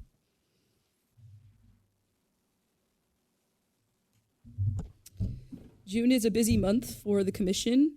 We've had a lot of exciting activities, including proclamations being accepted at various cities, flag raising ceremonies, and the San Mateo County Fair Family Pride Day Parade, which was a fantastic celebration. A special thank you to Supervisor Corzo for attending and showing support. And I also want to mention that you all are invited to the San Mateo County Pride Celebration organized by the county happening this Saturday, June 13th from 11 a.m. to 5 p.m. This is the largest Pride event in the Bay Area that is free and sober, and it will be held here in Central Park in San Mateo. And so for those of you looking to get involved or learn more about upcoming events, I encourage you to visit the Pride Center's webpage at sanmatopride.org or by scanning the QR code that's up on the screen. And there you'll find a comprehensive list of all the events happening this June, making it easy to participate and celebrate our diverse community. Additionally, our commission has 2 open vacancies, and you can find that information if you're interested in participating at smcgov.org and navigate to the Boards and Commissions tab. Thank you all for supporting the San Mateo County Pride Center and the commission. And with your participation, you are actually helping them strengthen a more sturdy future for our community. And so to the LGBTQ community, I have one message for you. You are seen, you are beautiful, you are needed, you are family. You belong in every corner of our cities, in leadership, in businesses, in schools, and right here in these chambers. The world is brighter with you in it, and happy Pride. Happy Pride.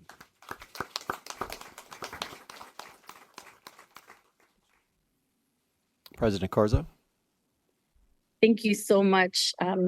What beautiful words. And I think my last message on this item will be that this is definitely a time to celebrate, but it's also a time to honor yourself with self-care. And so may everyone celebrate in a way that feels best to them.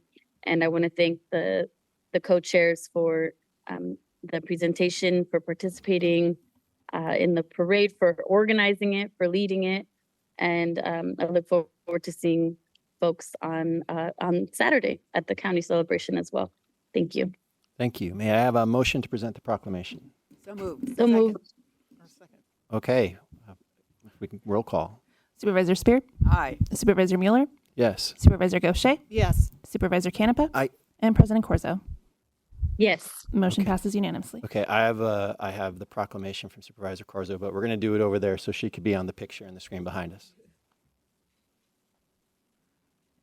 President Corzo, if you can speak one moment.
Okay, and with that, we're going to go ahead now to item number 2, presentation of a proclamation designating June 19th, 2026 as Juneteenth in San Mateo County.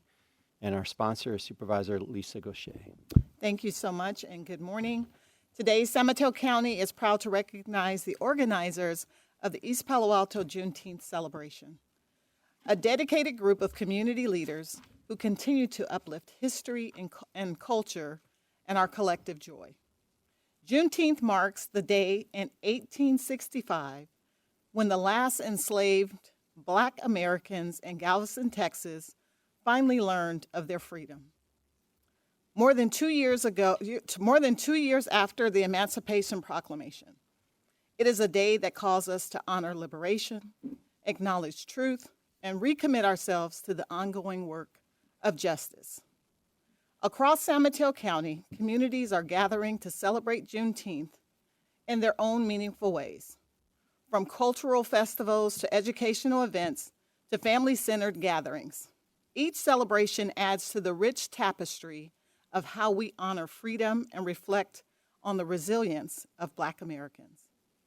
In East Palo Alto, Juneteenth holds a special place. It's a celebration rooted in community pride, cultural strength, and deep connection. The organizers we recognize today ensure that this tradition remains vibrant, inclusive, and grounded in love for the community. San Mateo County is grateful for your leadership and for the way you keep this history alive, not just as a commemoration, but as a living expression of unity and hope. It is my honor to present. I believe, Sharifa, you're going to come up and have a few words, and then you're going to accept the proclamation. So to Sharifa, former mayor of East Palo Alto.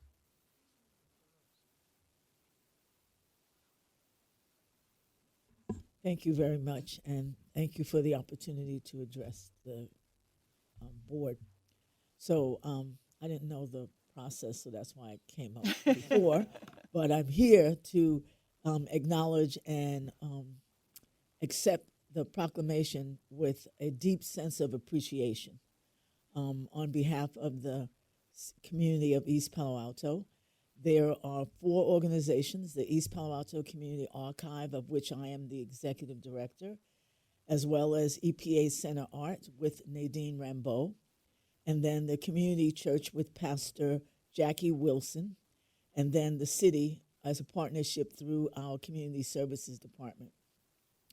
We've been working together to deliver the event, and as I mentioned earlier, it's a 3-day event this year. And so we extend an invitation to the board and to the staff to join us at that event. And again, thank you on behalf of the committee. Thank you. Thank you. May we have a motion to present the proclamation? Yes, I'd so moved. I'd like to make a motion to present the Juneteenth proclamation to Sharifa. Come back and come back here. And before we move forward, I also just want to let everyone know that on June 17th at 10 a.m., we will have the Juneteenth flag raising ceremony, and we invite you all to come and join us in that event as well. I'll go ahead. Thank you. I'd like to just add a quick comment before a vote takes place, if that's okay. Certainly. Thank you. I just wanted to also express my support for this item. And as I stated for the previous one, I think sharing Black history is especially important this month. And I think I'll just be quick, but I wanted to show that while on vacation, I came across this book, and I think it's just important to remind folks that learning history, the shared history of our country, is vitally important and something we should be doing year round, and making sure that young people are learning about as well. So thank you, Supervisor Gaucher, for bringing this item, and I'm looking forward to the flag raising. Okay, I'm going to go ahead and second the item and call for a roll call. Supervisor Spear? Aye. Supervisor Mueller? Yes. Supervisor Gaucher? Yes. Supervisor Canepa? Aye. And President Corzo? Yes. Motion passes unanimously.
Supervisor Spear.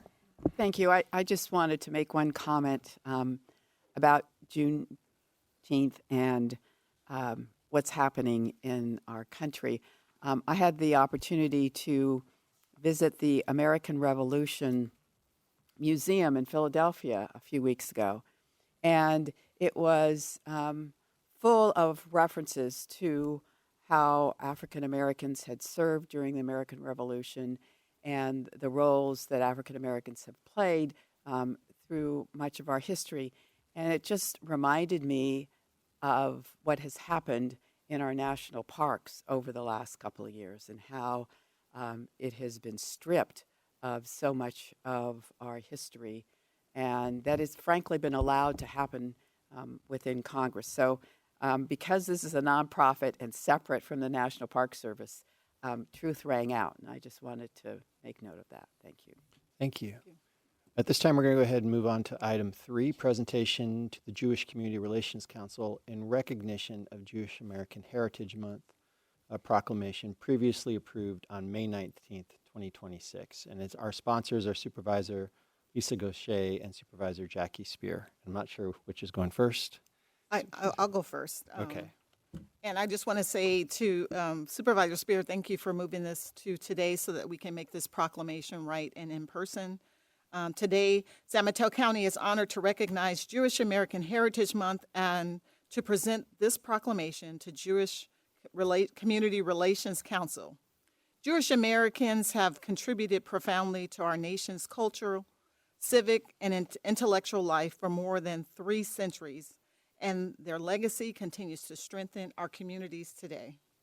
Here in the Bay Area, the JCRC plays a vital role in advancing civil rights, combating anti-Semitism, and building bridges across diverse communities. Your leadership helps ensure that San Mateo County remains a place where all people feel safe, valued, and included. At a time when anti-Semitism is rising across the country, it is especially important that we stand with our Jewish neighbors and colleagues and uplift the heritage, resilience, and contributions that enrich our shared community. It is my privilege to present this proclamation, but I'm going to turn to my colleague Jackie to have words as well.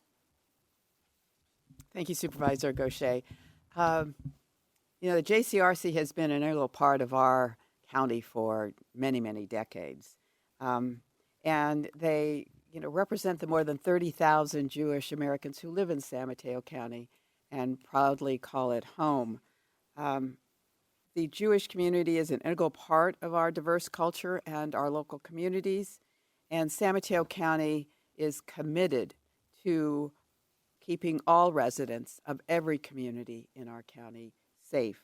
And that's one of the reasons why we as a county are welcoming. And I want to share a personal note because the Jewish community has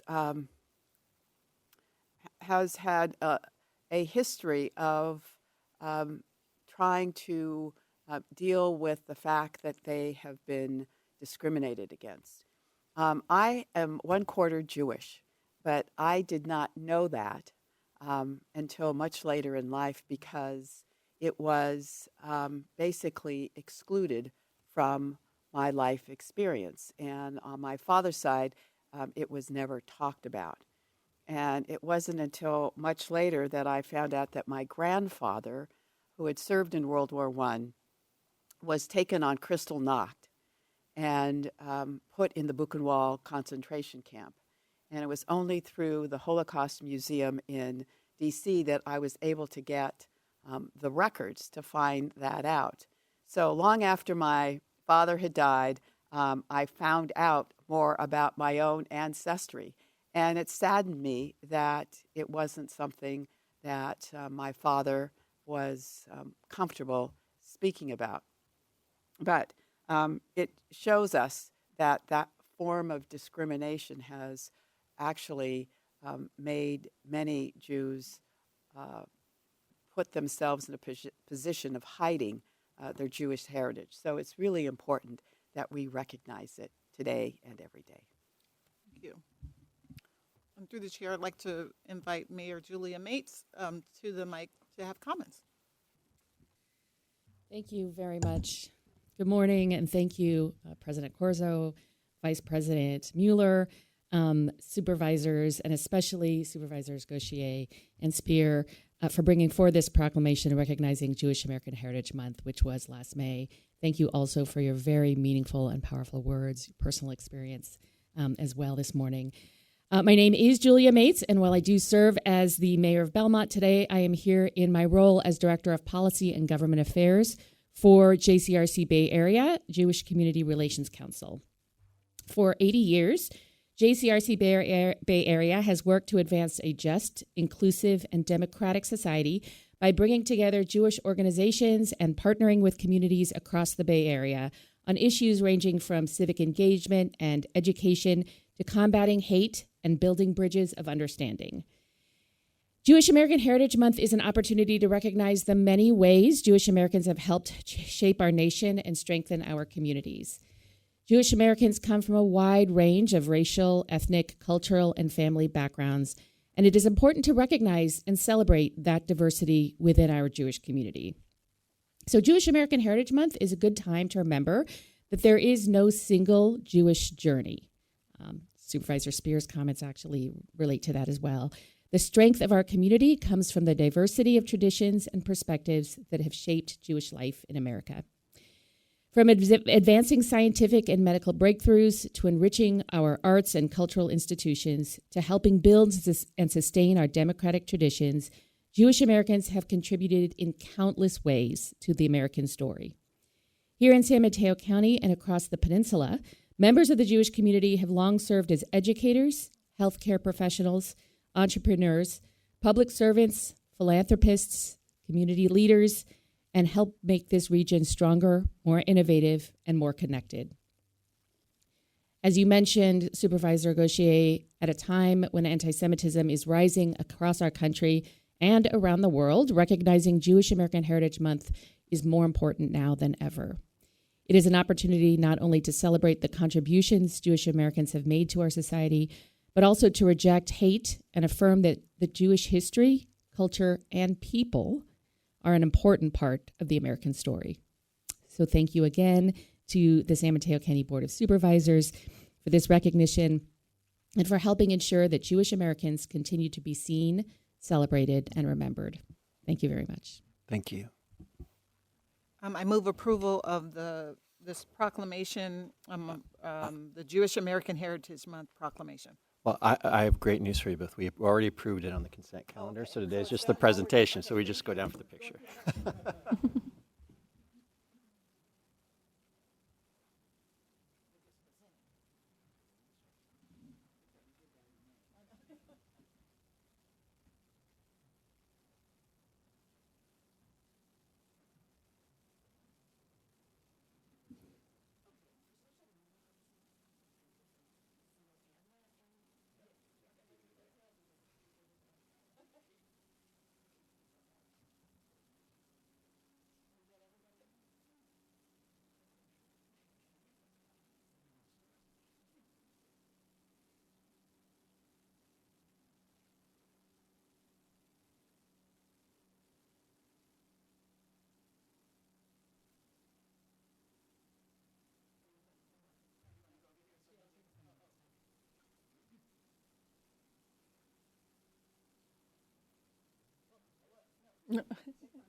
Vice President Mueller, I wanted to make some quick comments regarding this item. There's still time for it. Okay, sure, certainly. Thank you. So I wanted to wish folks a happy Jewish American Heritage Month. As we know, here in our county, we have a beautiful and diverse Jewish community. in background, in tradition, and in beliefs. And some of the traditions that I've had the honor of witnessing and participating in include wedding ceremonies, a naming ceremony, and most recently, Shiva. And I wanted to take a moment to honor a member of our community, Dr. Susanna Kokis, who passed away last month. She was a doctor, a rheumatologist with the Palo Alto Medical Foundation for many, many years. And I just wanted to take a moment to honor her and her contributions to our county. Thank you. Thank you. Okay, so now we're going to go ahead and move on to item 4, which is acting as the governing board of the County Service Area Number 1 to conduct a public hearing to set the rate of the special parcel tax for extended police and structural fire services in County Service Area 1 for the fiscal year 2026-2027 at $65 per parcel. And I'm going to go ahead and it says the sponsor is Supervisor Spear, but I'm turning it over to professional staff or Supervisor Spear. Supervisor Spear. Thank you, Vice President. This is an annual setting of the tax rate for the special parcel tax to help fund police and fire service in County Service Area 1, known as CSA 1, in the San Mateo Highlands. The special parcel tax was approved by voters in CSA 1 on the 5th of March in 2024 on the election that was 87.8% supportive of the measure. Overall, the special parcel tax has been approved by CSA 1 voters since 1982. The purpose of this annual public hearing is to set the actual amount of the special parcel tax for FY 26-27. It is proposed that the rate be set at $65 per parcel, the same rate it has been for many years. My office has communicated with the Highlands Community Association on this matter through Leisha Nicholas, the HCA president, and the association is supporting the renewing of the tax at the same amount. So with that, I think it's appropriate to open the public hearing. Is there a motion to do so? Jamie? All right. Second.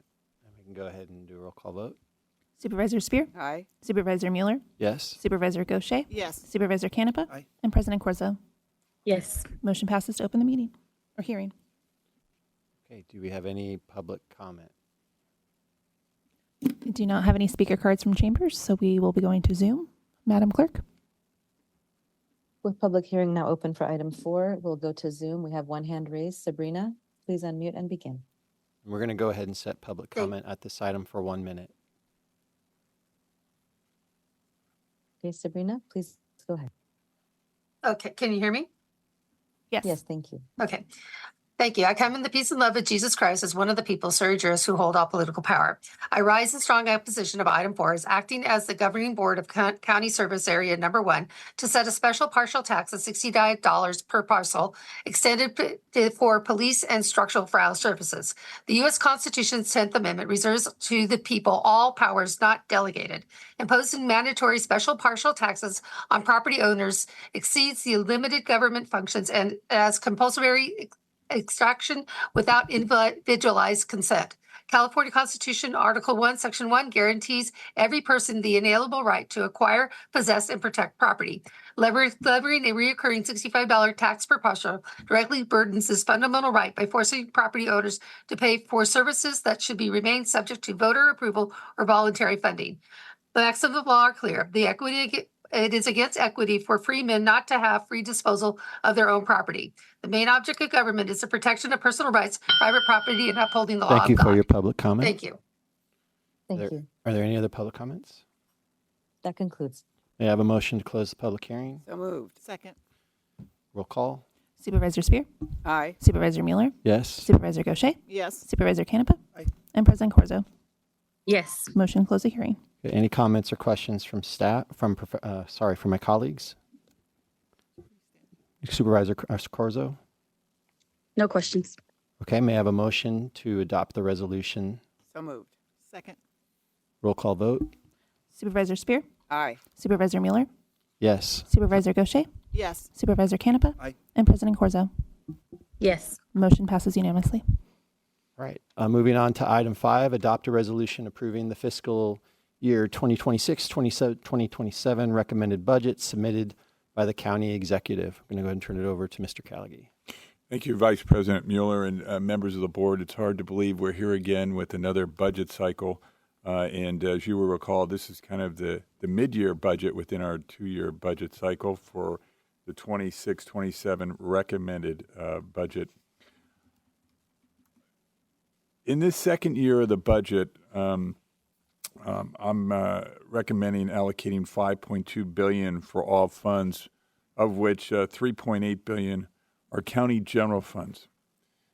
These allocations support your board's desires to really focus on children, families, and seniors, emergency preparedness, and homelessness within the county, which we are making great inroads on. And we'll be doing this over the next fiscal year while really focusing also on core services and mandates related to social services, public health, infrastructure, and public safety. As we advocate for a cautious fiscal approach, and we'll talk a little bit more about that in the context of VLF and HR 1 in the near future, we really feel that we have the means to, if those continue, to stay the course and achieve the goals set by this board as we move forward.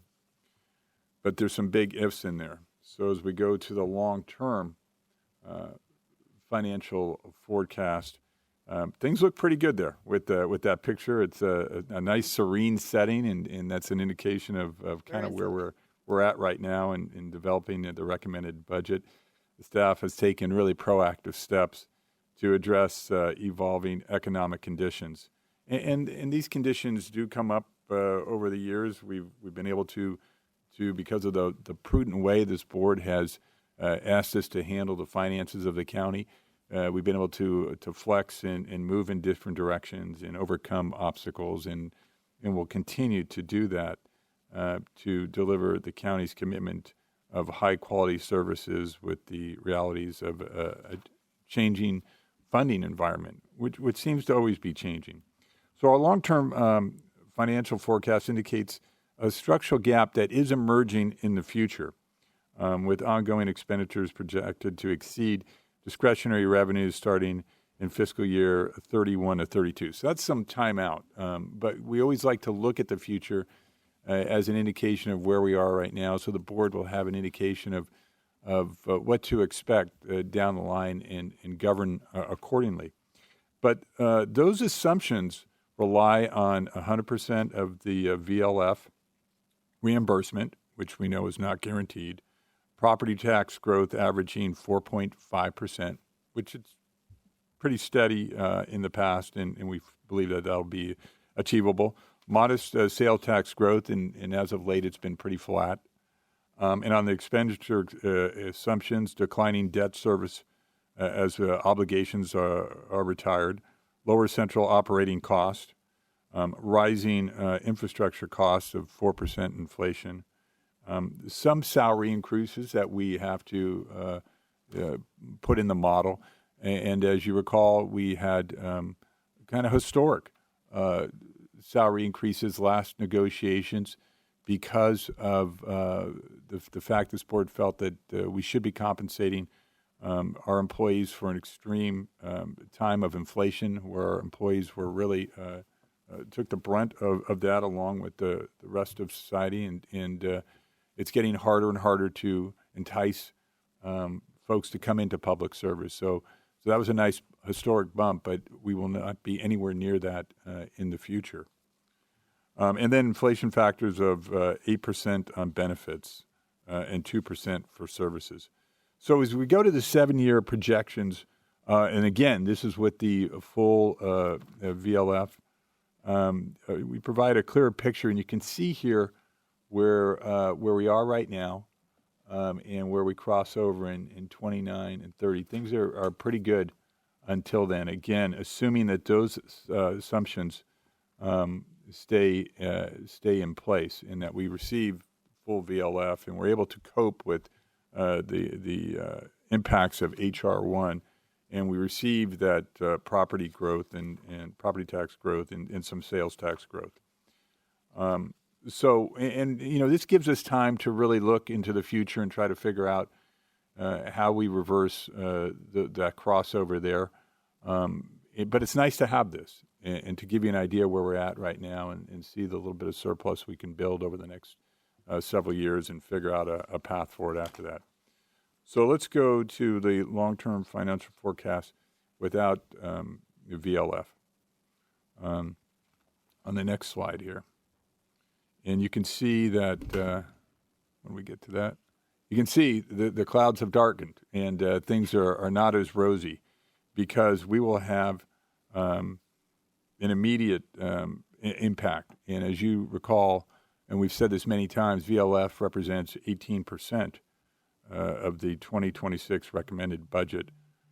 So any reduction, delay, or disruption has significant implications for ongoing services, and they become immediate, not into the future, not 5 years into the future. And so consistent with the county's position that these revenues are owed, the recommended budget fully incorporates those VLF funds right now.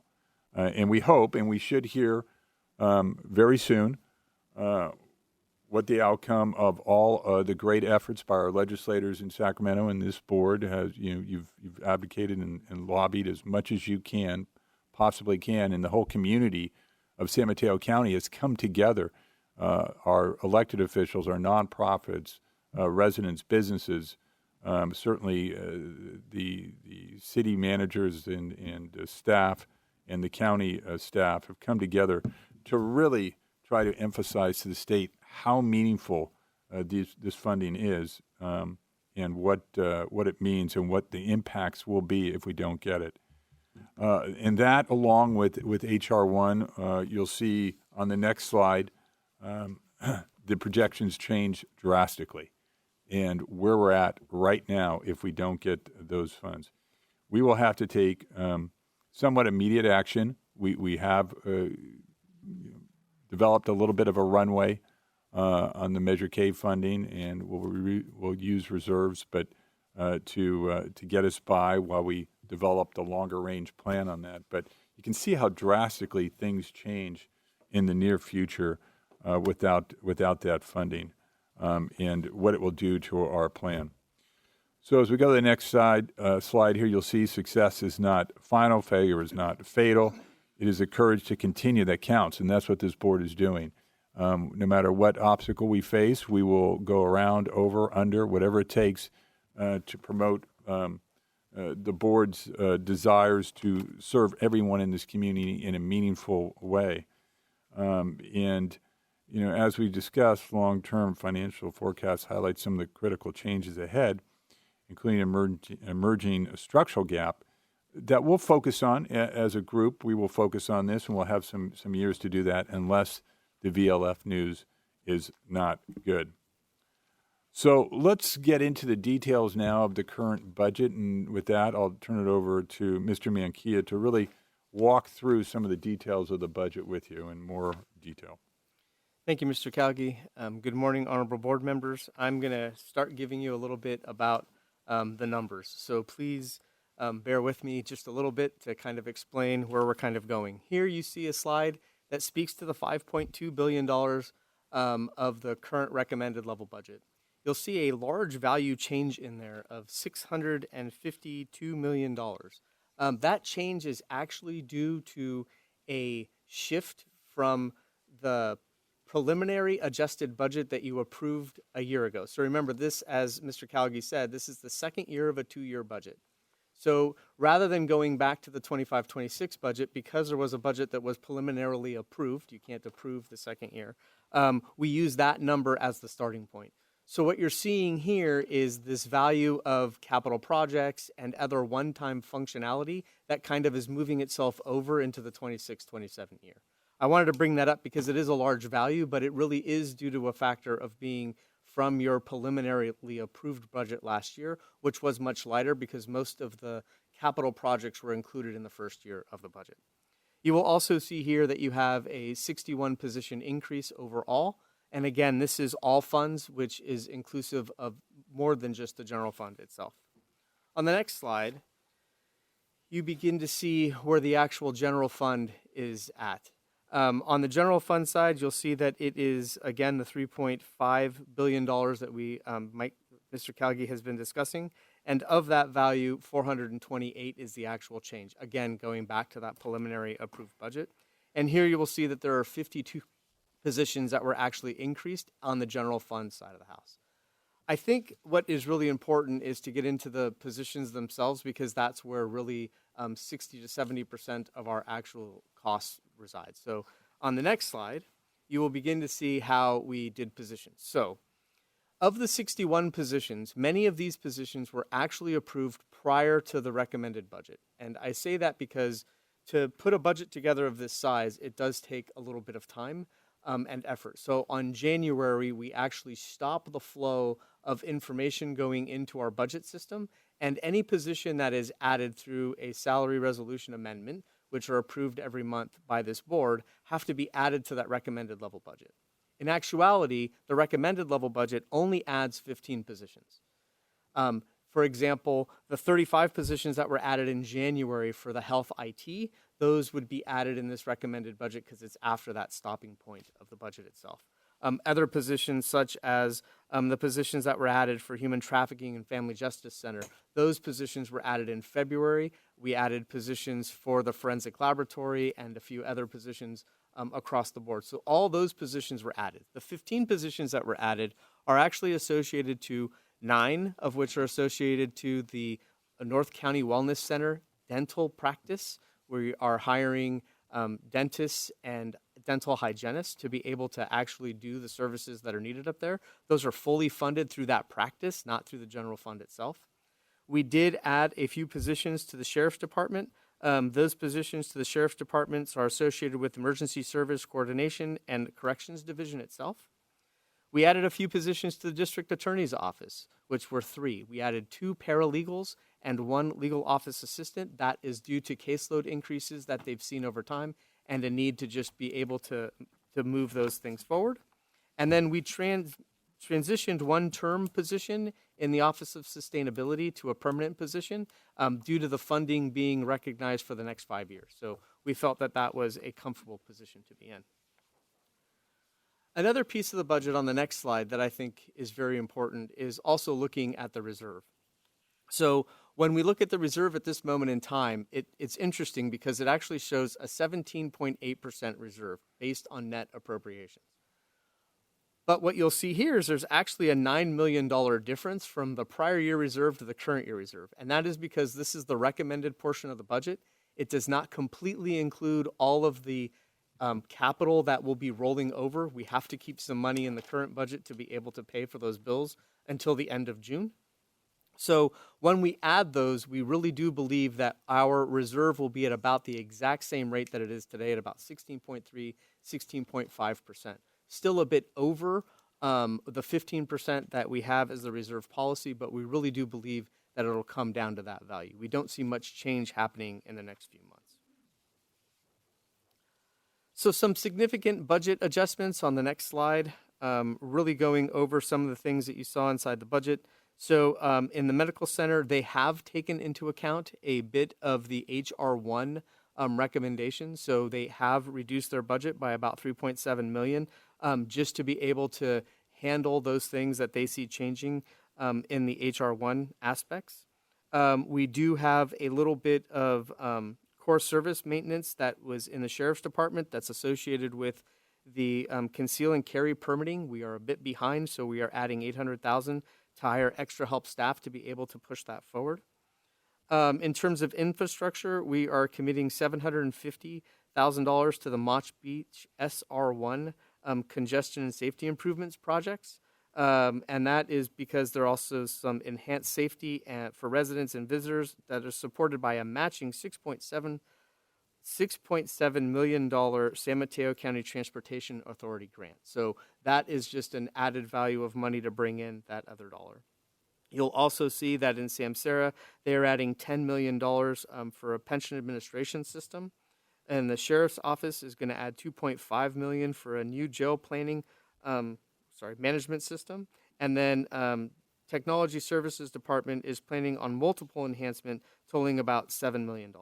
So again, these are things that we included inside of the budget, more on the one-time side, but they are the significant changes that you will see in the budget themselves, other than the salary and benefit increases that have already been negotiated. On the next slide, you'll see some capital that we still have in here. I think this is something, and Mr. Calgi spoke to this, that this board has really taken some really good action on.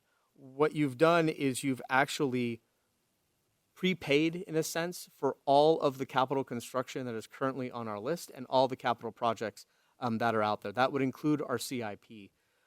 The reason why I believe this is important is because when we came out of COVID and prior to that, the recession, what we saw is that as we begin to shelve some of these projects, for lack of a better word, and put them aside because they are one-time in nature, we tend to end up spending more money on these projects over time. So a air conditioning unit that we should have replaced at year 15 instead of year 20 might cost us twice the value by just keeping it for those extra 5 years. So we really want to make sure that we're doing the buildings and doing our capital projects in a way that is safe for everybody and that saves us money in the long run.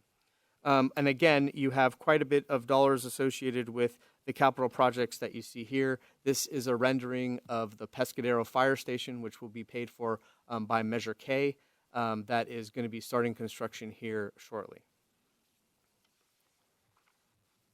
And that really is the numbers. To Mr. Calgi's point, we really tried to keep this budget tight, with the unknowns being something that we really wanted to track to. I believe that there will be more to discuss in January. So on the next slide, before I turn it over, I'm going to read a little quote. And this is from Helen Keller, and it says, "Character cannot be developed in an ease and just quiet. Only through experience of trial and error can the soul be strengthened."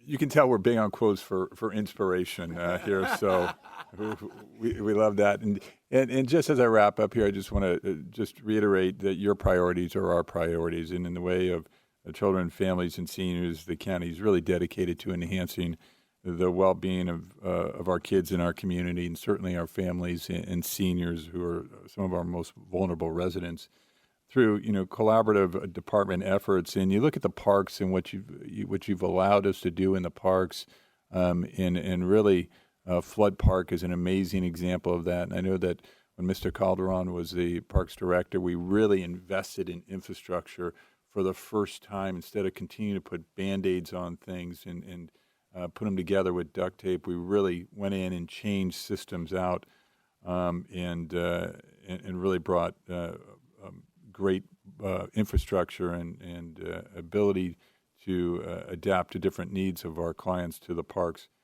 And even created the Junior Rangers program, which allows young people to get into the parks and really see the value of what we provide. The Human Services Agency really focuses on prevention with family-first approaches and evidence-based services to really support the families out there before that crisis starts. And the county health, behavioral health, recovery services, investing in our youth services, including early intervention and integrated mental health support, while also expanding substance use disorder. And as we, implement SB 43 in this county, we will look for a long-term humane way to treat people for substance use disorder who cannot take care of themselves, and will take full advantage of those efforts. So overall, these initiatives aim to really increase service and access and strengthen families and provide timely support to those in need. On the housing priorities, some great things going on. And again, you should be very proud as a board of what you've done here and really leading the way on ending homelessness and really enhancing its response to homelessness. In this budget, in the 526, the Human Services Agency operated multiple shelter sites and outreach teams, assisting 169 individuals through inclement weather. And that's our site up at the event center that Ms. Storr has really established for us and is a lifesaver for those who are caught out in the weather during those inclement times. The county secured over $5 million in state funding for interim housing and prevention efforts, and that's going out and dealing with our encampments and working with our cities to resolve many of those encampments. The Department of Housing is focused on expanding affordable housing and maintaining support for over 55 households and planning new projects that will add 306 affordable houses to the county stock, which is important. We still have so many people on the waiting list for vouchers. Continues to be like 10,000 people.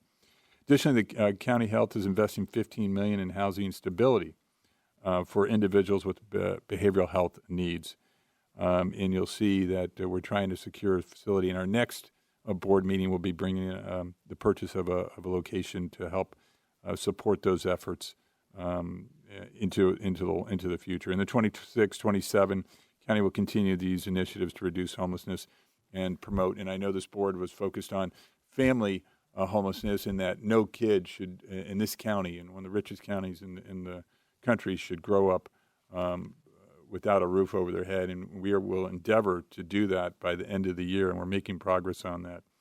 And then we talk about this year's one-day count.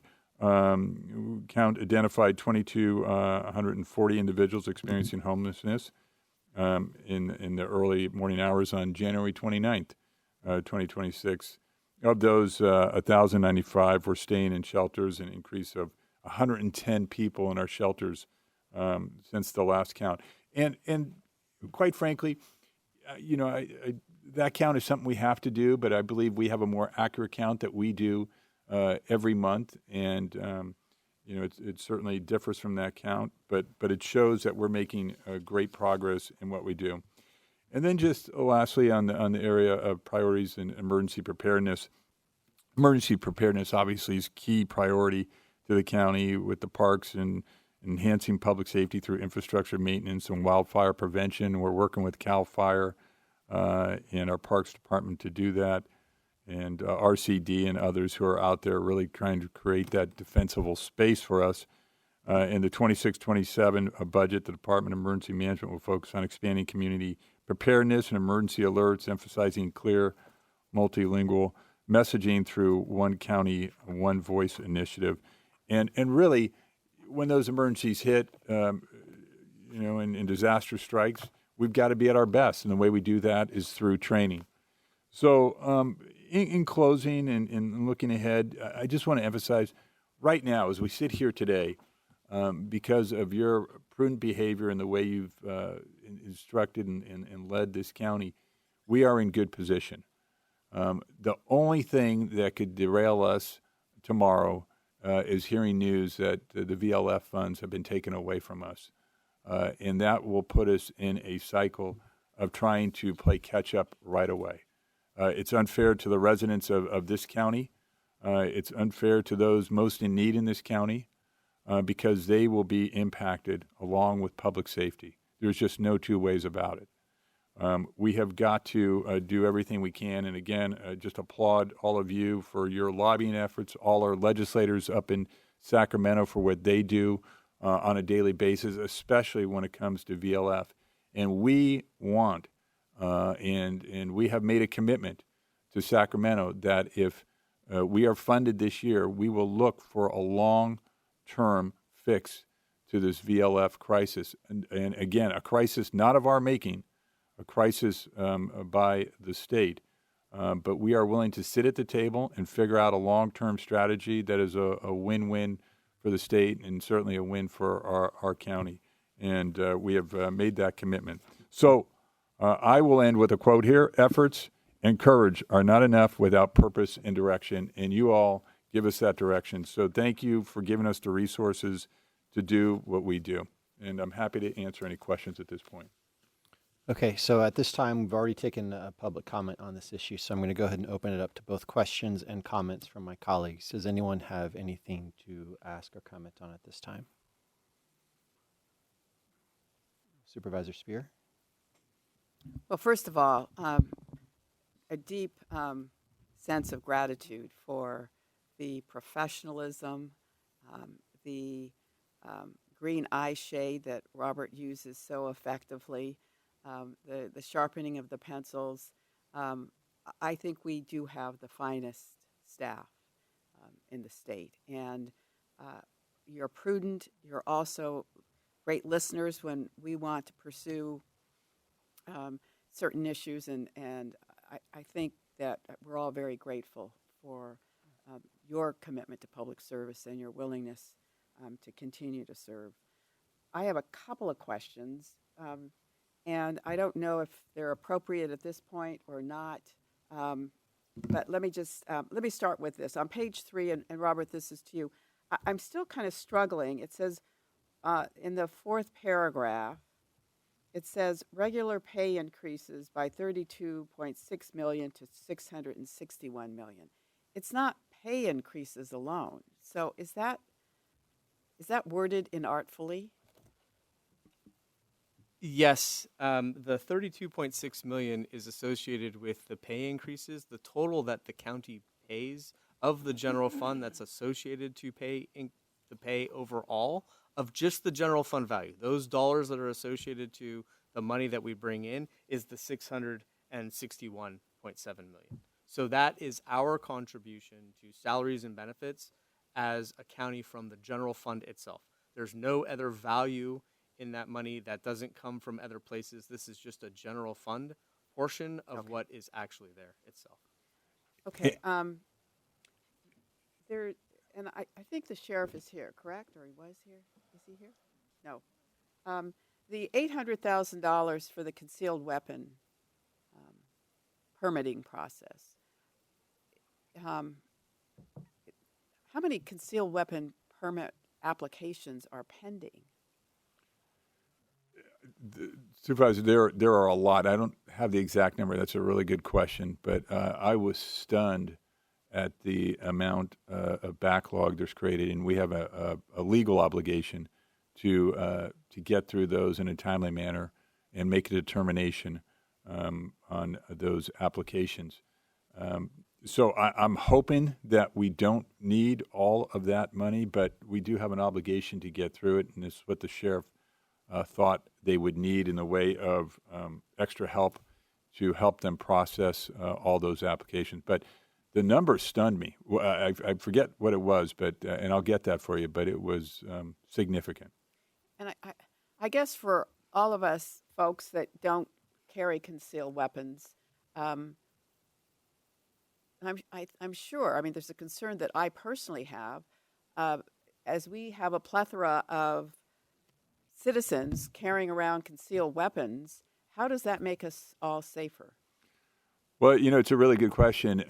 We're trying to comport with the law that has changed dramatically over the last several years, which allows for these concealed weapons. But it really goes to our ability to do proper background checks.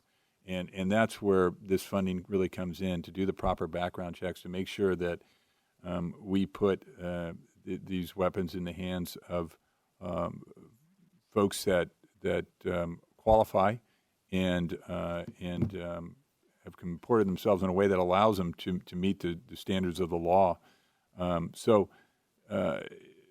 Unfortunately, there's an obligation that we have to do this, and we're trying to do it in a way that meets the law, but also in a way that meets the public safety needs. And then finally, and I think I sent this to you, Mr. Callaghy, San Francisco just opened a new housing development at $500,000 a unit, which is about half of what the Navigation Center costs us per unit, if I remember correctly. And as we look at opportunities to build more housing in the county, particularly for families and for senior citizens, because we've recognized now that that is the most significant homeless population we have in the county. I'm wondering to what extent we can somehow shave the costs that we're paying to help us, build more units. So I would appreciate if someone could look into the program that was created in San Francisco and what was their secret sauce that we didn't get the opportunity to get in terms of building. Yeah, the navigation center, I think, and I don't know, Adam can probably address it. I think it was about 300 or 250. 250,000 per a unit. unit. Yeah. Oh, So that okay. way it was and done in just over a year. It would have been under a year if we didn't have the worst rainstorms in history. So, but you're absolutely correct. Ground up construction now for new homeless units from ground up brick and mortar units are with land running about $1 million a door. But we know that we can do the temporary units that can also be used as permanent units a lot cheaper at about $250,000 a door. Thank you. Okay. President Corzo, do you have any questions or comments? Thank you. I do. I appreciate the time that staff put into this. I know, even if it is the 1 year versus the 2 years, still takes a lot of time. And I think most notably want to call attention to the executive summary. I think there's a lot of information there that's important to our community about how we will be navigating some of these areas. Let me actually get to questions, sorry. So can you share, Roberto, the thinking behind having the budget include the VLF and then also scenarios for it not included in the VLF? Yeah, let me take a stab because I'm the one who asked Robert to do that, and my thinking behind this is this money's owed to us. This is we are being treated than any other county out there, with the exception of 2 others out of 58 counties, and this money is in fact owed to us, and we will never concede that it's not. So we put it in there, and I think it dramatically shows the difference that this will make. We will continue to be under the assumption that we will be funded until we're told otherwise. But we wanted to illustrate the difference in that this money makes. That these are real programs, real employees that we're talking about when we're when we're looking at having to make cuts because of not being funded, if that's the way it ends up. So it was more to illustrate and to not deviate from what we've done in the past. Again, this is an assumption that we make, that we've always made, that this is money that's ours, that it's owed to us, and we're going to continue to keep it in there until told otherwise. Thank you, Mr. Callaghy.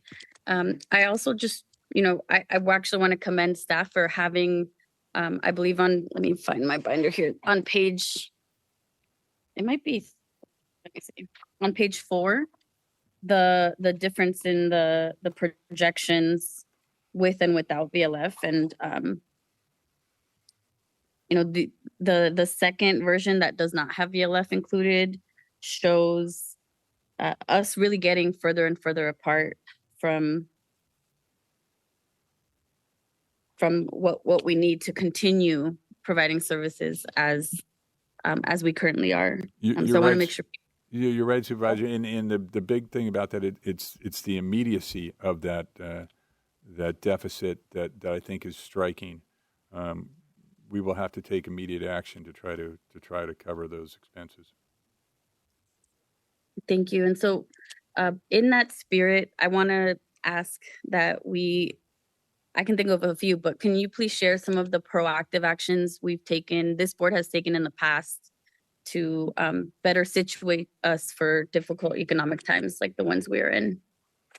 Yeah, I mean, this board has been very prudent in its spending, and we have increased our reserves to over 15% now.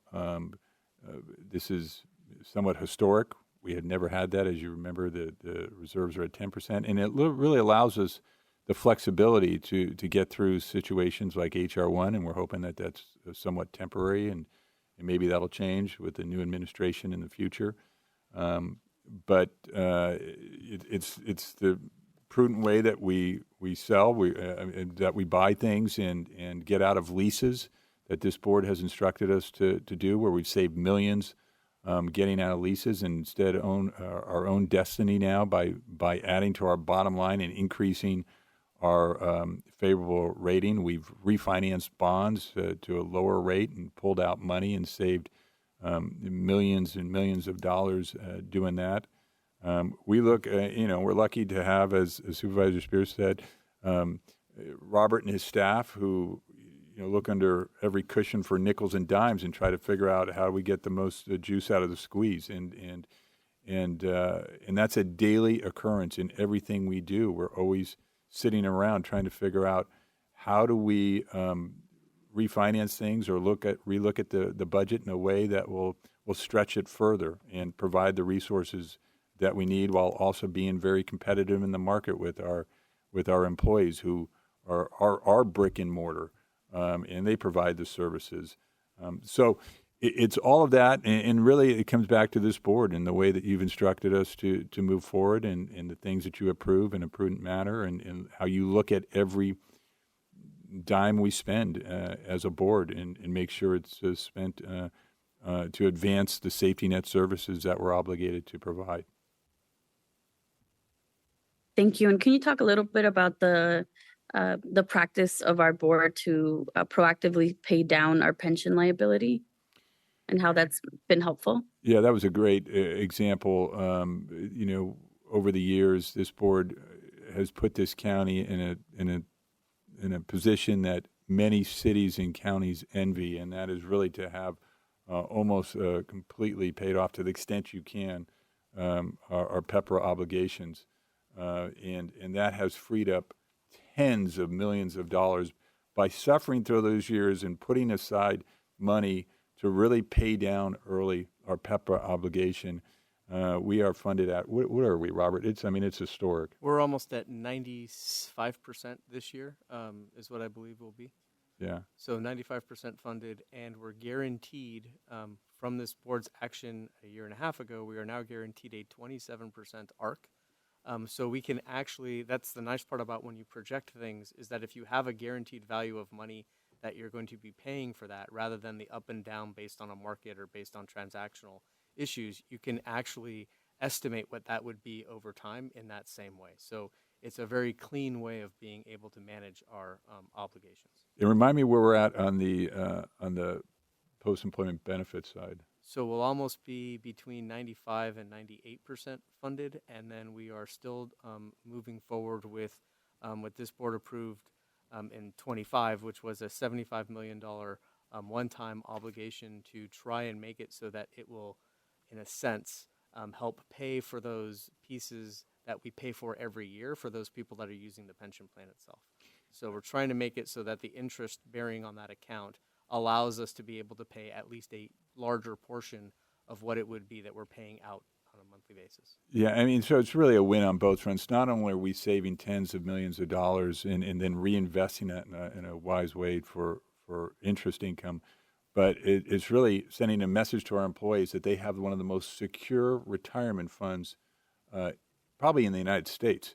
And hopefully that will act as a point to attract more people to San Mateo County, because we are always hiring. Thank you. I just wanted to make sure to highlight that so that, we can remind the public that we really are being proactive, and that, this potential difficult economic time, if we are to, have to move forward in a reality where in lieu VLF is not reimbursed to us as required in our perspective, that we have done everything we can to prepare for these times. I also just wanted to ask and actually appreciate that in the executive summary, it explicitly states the impacts of HR 1 on our county, and the fact that we have concrete numbers for county residents who are expected to lose healthcare and food benefits. I think that's super important, and something that I feel like we should be, repeating to our community as we engage in our day-to-day business. When I think about what difficult decisions this board will have to make if we do not get in lieu VLF reimbursement. I think about those people and how it is our responsibility as a safety net of this county to make sure that people are not literally potentially dying or going hungry when they have no other options. So I just, I would encourage us to think about every decision we make through that lens until we have concrete confirmation that we will have flexibility in our budget and we will be more stable. And as I've said before, dealing with HR1 and potentially the loss of in lieu VLF at one time is very problematic and very concerning. So my next question is, how, and it's in the executive summary, but just for the sake of the public, can you review one more time, please, how we are preparing for the scenario in which we may not receive in lieu VLF funding? Yes, we have been working with our nonprofits, and again, we hope this doesn't come to fruition, but we've been working with our nonprofits and preparing them for this eventuality for several years now. And we know that we just can't turn it off overnight because their services are so valuable and the things that they provide to our community are so necessary that we've developed a runway of about a year where we'll use reserves to help cover the expenses that are necessary to preserve those resources through the next year while we develop a plan moving forward. So again, we hope we don't have to get there. We hope that today or tomorrow we hear great news that everyone saw the value of this and kept the obligation that the state made to us and funded us. But we are prepared to move forward in a very difficult way if that does not come to pass. Thank you. And I would say, can you share whether, if we do not receive our VLF funding, what are the paths forward that we may have to consider as a board? Will we have to consider service reductions, hiring freezes, deferred capital investments, et cetera? All of those things, Supervisor, we're going to have to look at. We're going to have a dramatic amount of funding to make up, $80 million almost immediately, and increasing to probably hundreds of millions over the next several years. It looks like, over $1 billion over the next 10 years, and that's money directly going to services in this county, not only for us, but for the cities that will be impacts to public safety and to all those nonprofits that provide food and shelter. We actually have to look at shutting down shelters in this county and freezing positions and maybe even getting to layoffs in positions, something that we certainly hope we don't have to ever get to. But it is such an enormous amount when you talk about 18% of your general fund to try to make up. I don't know anyone that could overcome that without dramatic, really historically altering the makeup of this county and systemically altering that makeup forever. Thank you. I just want to reiterate that my thinking behind making sure that, I just don't want people to feel surprised. I think this is the reality that we're in, and until we get some good news, the reality that I think it's important we prepare for is one where we are transparent. We have the public engaged in some difficult decision making, and that we navigate this in a way where our county really assesses what are the what are needs versus what are nice to haves. And I know that in the executive summary, that is direction that's been given to our departments to prepare for. And and I do think that we, as a board, will have to consider, which of our departments are really, the bulk of their budget goes to needs versus nice to haves. So yeah, I just wanted to make sure to really solidify that message there. And then my last question is just about the sheriff's department. And I know, what's being proposed is a one-time funding to help this specific department through what we know was a historic, in a negative way, I would say devastation of their budget of that department, period. I don't think we've ever seen a sheriff's office reserves as low as they are now. But can you just, last question, talk a little bit about why this decision has been made? Well, the sheriff's department budget was nothing short of a disaster. I've never seen a turnaround of that magnitude, where they went from a healthy reserve to an unbelievable deficit. I think, in all fairness to the new sheriff, we have to fund the sheriff in a way that will make him whole and will provide him the means to provide public safety in a meaningful way, with strict oversight, and that is the key. And quite frankly, all eyes will be on the sheriff's department after this, because we're getting to a point where they have the requisite funding to do the job. They have the requisite reserves to maintain, and now it'll be up to the new sheriff.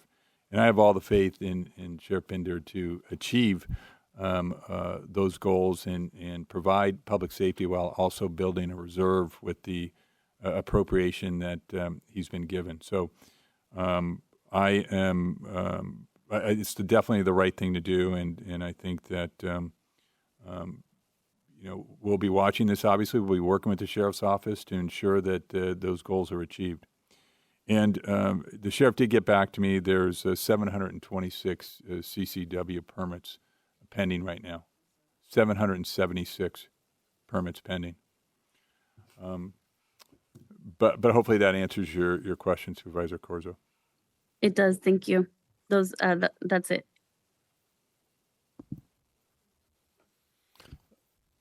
Supervisor Gaucher. Through the chair, I just want to say thank you for this presentation. I want to reiterate the work that we're doing with the larger Measure K and to the community, just reminding everyone that stays in place, because we know how we work with our community. So I'm looking at Robert, if you have any additional comments, just to reiterate that Measure K, those fundings with our nonprofits is in place again for this year.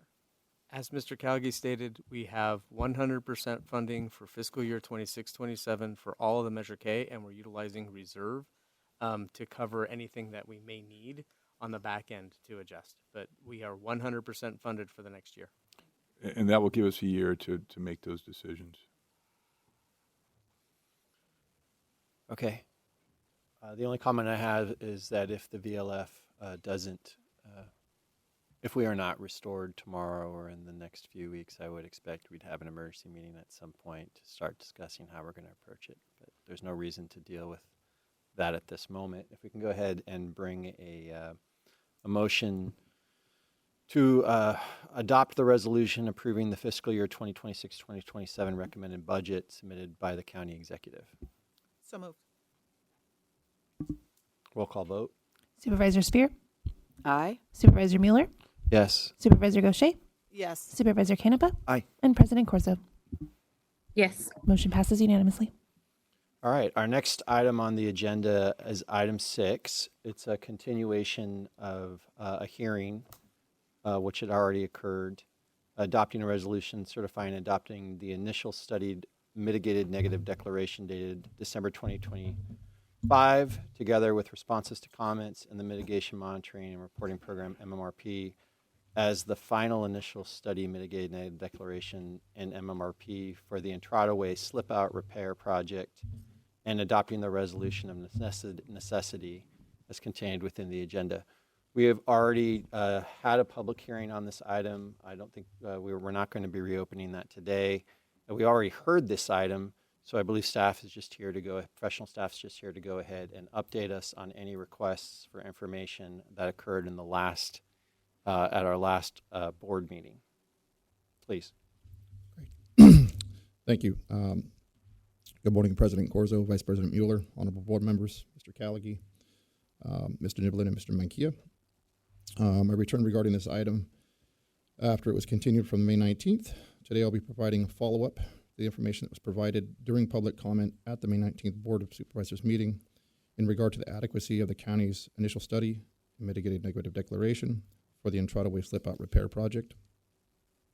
As a brief reintroduction to the proposed project, the proposed project is located in the community of La Honda, where the La Honda Creek crosses under the Entrada Way. The problem we're faced with is that the erosion of the creek bank and the upstream side of the culvert is destabilizing the roadway. And additionally, stormwater runoff from the community is directed to the Entrada Way and is ultimately deposited in large part on the upstream side of the roadway and the culvert. Oh, sorry, I need to forward my slides.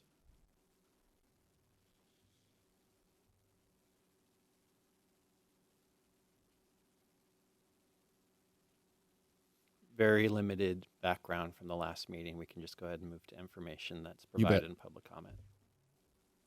With that, I will go to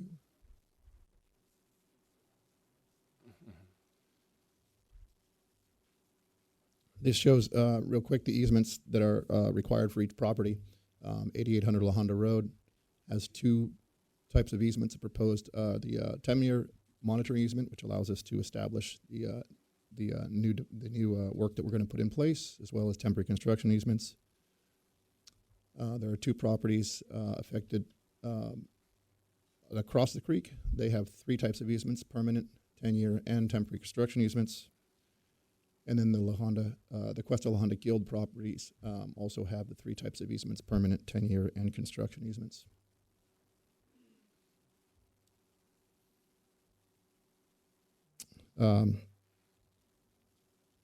So a letter was submitted by property owner through legal counsel. The information submitted by the property owner and their respective, the representatives, shared their concerns as to the analysis of CEQA process followed by the county. The environmental engineering, geotechnical, and biological experts on the county's team reviewed the information submitted, and we looked for previously unknown environmental effects, new significant environmental impacts, or any other issues that would warrant additional environmental review. The project team prepared a response memorandum, and we provided that to the property owner.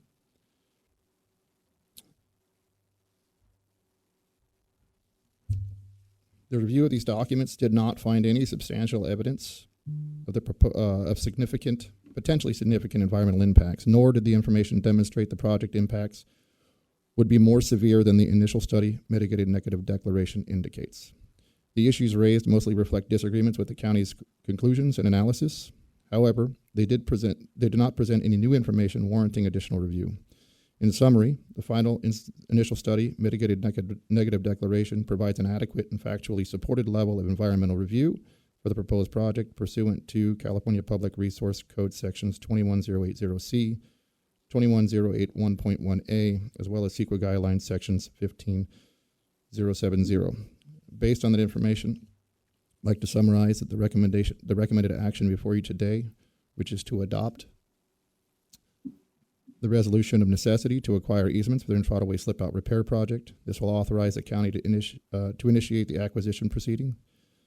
Securing the property rights will allow us to proceed with construction this year and work towards completing the project in 2027. These actions will allow the county to stabilize La Honda Creek Bank and ultimately Entrada Way, protecting the primary access route for approximately 300 properties in La Honda.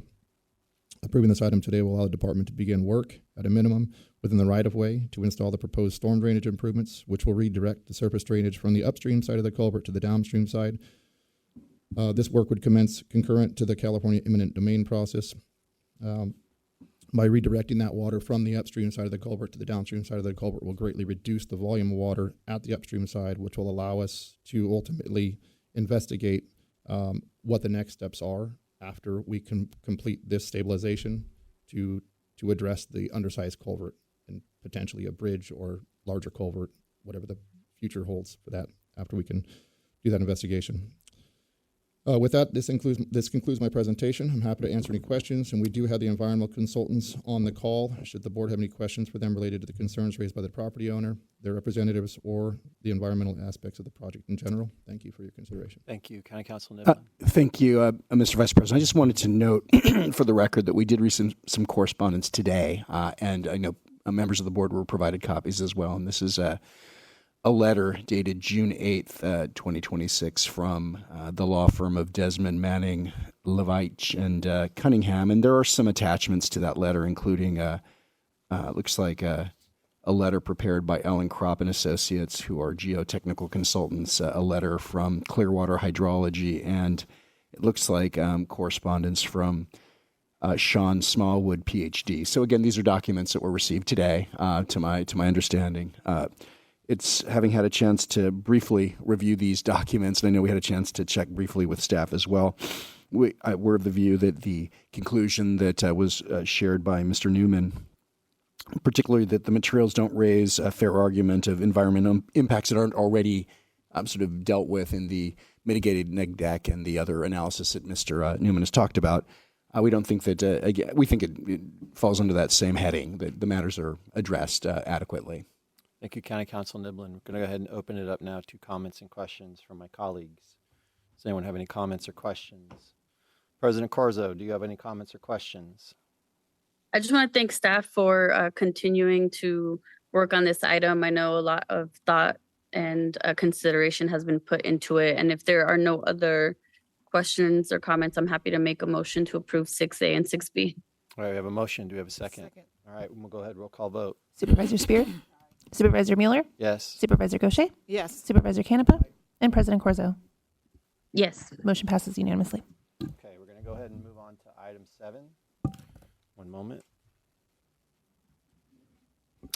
Thank you, Mr. Vice President. I wanted to introduce my colleague, Tara Hoyman, who is a deputy in our office, who we've asked to present this item. Thank you. Good afternoon, Vice President Mueller, members of the board, Mr. County Executive, Mr. Mankia, and Mr. Niblin. I'm Tara Hoyman, Deputy County Attorney. It's nice to speak with you this afternoon. I'm here to talk to you about a few changes that Senate Bill 707 made to the Brown Act.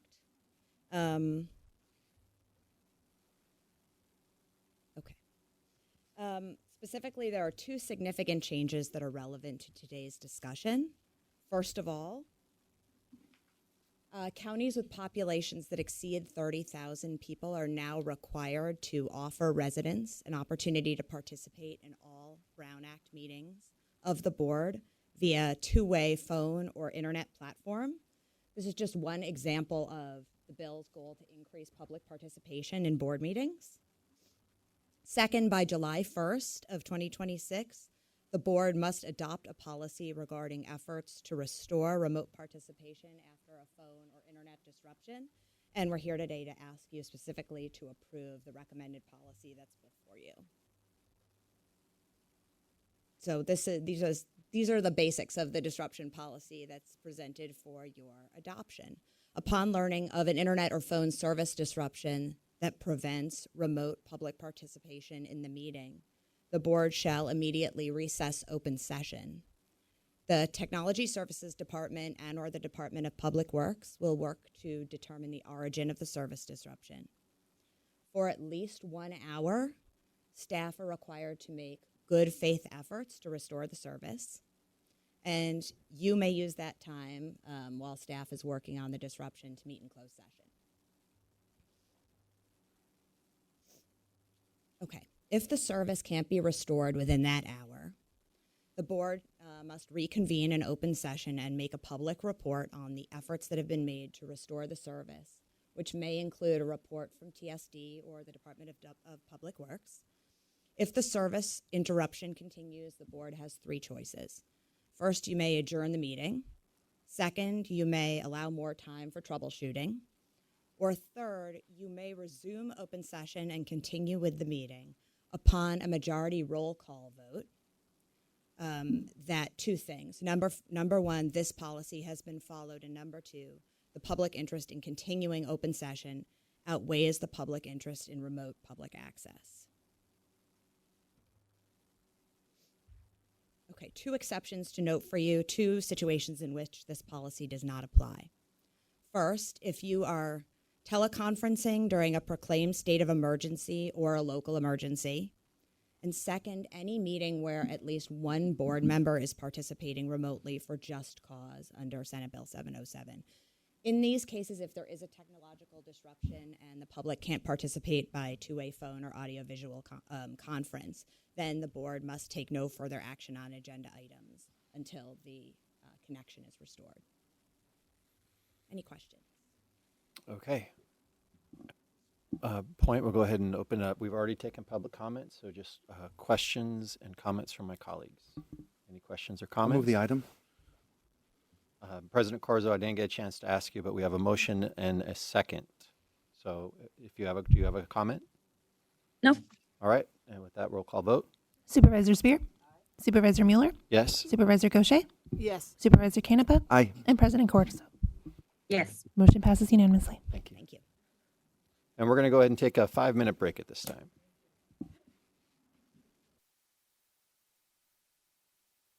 So let's bring it back. Let's bring it back. Good point. Good point. All right. So we're going to go ahead and call the meeting back to order. We are on item 8, where we'll be acting as the governing board of County Service Area number 8, and we'll be conducting a public hearing to adopt a resolution regarding garbage and recyclables. And so at this time, I'm going to go ahead and turn it over to professional staff. Just real quick, just confirming that all supervisors are present. 12:15. Okay, good afternoon, honorable members of the board. My name's Lizzie Carrad. I'm the Special Districts Program Manager with the Sustainability Department, and I'm joined today by our Assistant Director, Karen Wang. Our director is unable to join today as she's out of office, so I will present this item to you today.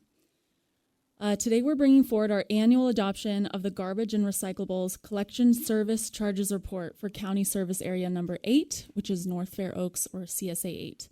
This is an annual procedural process that places the minimum charges for the garbage and recycling collection services for residential dwelling units in North Fair Oaks on the property tax roll.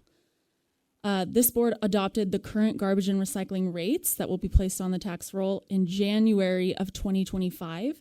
There was no rate increase for fiscal year 26-27. So just to reiterate, there's no rate increase associated with the action today. Today, our recommendation is that you conduct the public hearing and adopt the resolution for the collection charges report. Once adopted, the report will be filed with the Controller's Office, and the Controller's Office will apply the charge amounts to the tax assessment roll for CSA 8 for fiscal year 26-27. The Sustainability Department will then pass the revenue directly over to our service provider, Recology. This resolution also authorizes the Director of the Sustainability Department to revise the draft charges report due to any parcel changes before the final filing date, and to refund any overcharges resulting from data entry, or computation errors. Thank you for your time. I'm happy to answer any questions. Okay, may I have a motion to open the public hearing? We have roll call? Supervisor Spear? Supervisor Mueller? Yes. Supervisor Gaucher? Yes. Supervisor Spear? I'm sorry. Canepa. Supervisor Canepa? Aye. President Corso? Yes. Okay, motion passes. All right. Are there any questions from any of my colleagues? Supervisor Corzo? No questions. Okay. We can go ahead and take public comment in the public hearing. We'll set it at 1 minute. All right, I do not have any speaker cards from chambers, so we will be going to Zoom. Madam Clerk? Public hearing now open for item 8 in Zoom. Please raise your hand to comment at this time. We have one hand raised for Sabrina. Please unmute Sabrina and begin. Thank you. I come in peace and love of Jesus Christ as one of the people, surrogers, who hold all political power. The board, please, I rise in strong opposition to item 8 on the proposed resolution of adopting garbage and recyclables collection service charges for the county service area number 8. The U.S. Constitution 10th Amendment reserves to the people all powers not delegated. imposing mandatory service charges and fees on the people for waste collection exceeds proper limited government and functions as disguised as a tax without clear voter approval. California Constitution, Article 1, Section 1, guarantees every person the inalienable right to acquire, possess, and protect property. Forcing property owners in the North Fork Fair Oaks to pay increased government-mandated garbage fees burdens their property rights without sufficient consent or necessity. American maxims are clear. It is against equity for free men not to have the free disposal of their own property. And the main object of government is the protection of personal rights and private property and upholding the laws of God. This board must reject the proposed changes in resolution, uphold the Thank you for your constitutional public limits, comment. and protect the people. This time, may I have a motion to close the public hearing? Second. Roll call vote. Supervisor Spear? Supervisor Mueller? Yes. Supervisor Gaucher? Yes. Supervisor Canepa? Aye. And President Corzo? Yes. All right. Motion Do I passed. have any comments from my colleagues? May I have a motion? Move approval. Roll call vote. Supervisor Spear? Supervisor Mueller? Yes. Supervisor Gaucher? Yes. Supervisor Canepa? Yes. And President Corzo? Yes. Motion passes. All right. Item 9, acting as the governing board of the 10 county sewer maintenance and sanitation districts to conduct a public hearing and to adopt the resolution contained within the agenda. Please. Good morning, President Corzo, Vice President Mueller, honorable board members, Mr. Callaghy, Mr. Niblin, and Mr. Mankia. I have a short presentation on the sewer service charges for the 10 county maintenance sanitation districts. This map lays out the location and sizes of the 10 sewer and sanitation districts that we maintain and operate. As you can see, they're spread out across the county and differ greatly in size.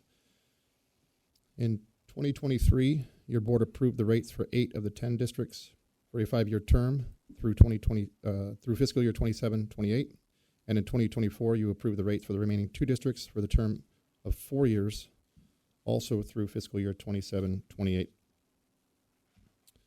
This table shows the rates that were previously adopted for the next 2 years, and the charges before you today are based on these rates. The process includes scheduling a public hearing, which was completed on May 5th, and holding a subsequent hearing, which is taking place today. This board can then consider any public comment or objections and adopt sewer service charge report. Those adopted charges would then be placed on the property tax roll, and that concludes my presentation. I'm happy to answer any questions. Thank you. May I have a motion to open the public hearing? So moved. Roll call vote. Supervisor Spear? Supervisor Mueller? Yes. Supervisor Gaucher? Yes. Supervisor Canepa? Aye. And President Corzo? Yes. Motion passes to open hearing. Do I have any questions from my colleagues? President Corzo? No. Okay. Supervisor Spear? Thank you. The chart that shows the estimated sewer service charges, I guess based on the work, some are much higher and yet their actual rates are much lower. And I'm curious, like Fair Oaks is at 13 million, or am I reading this wrong? And then the rates for Fair Oaks is $1,175.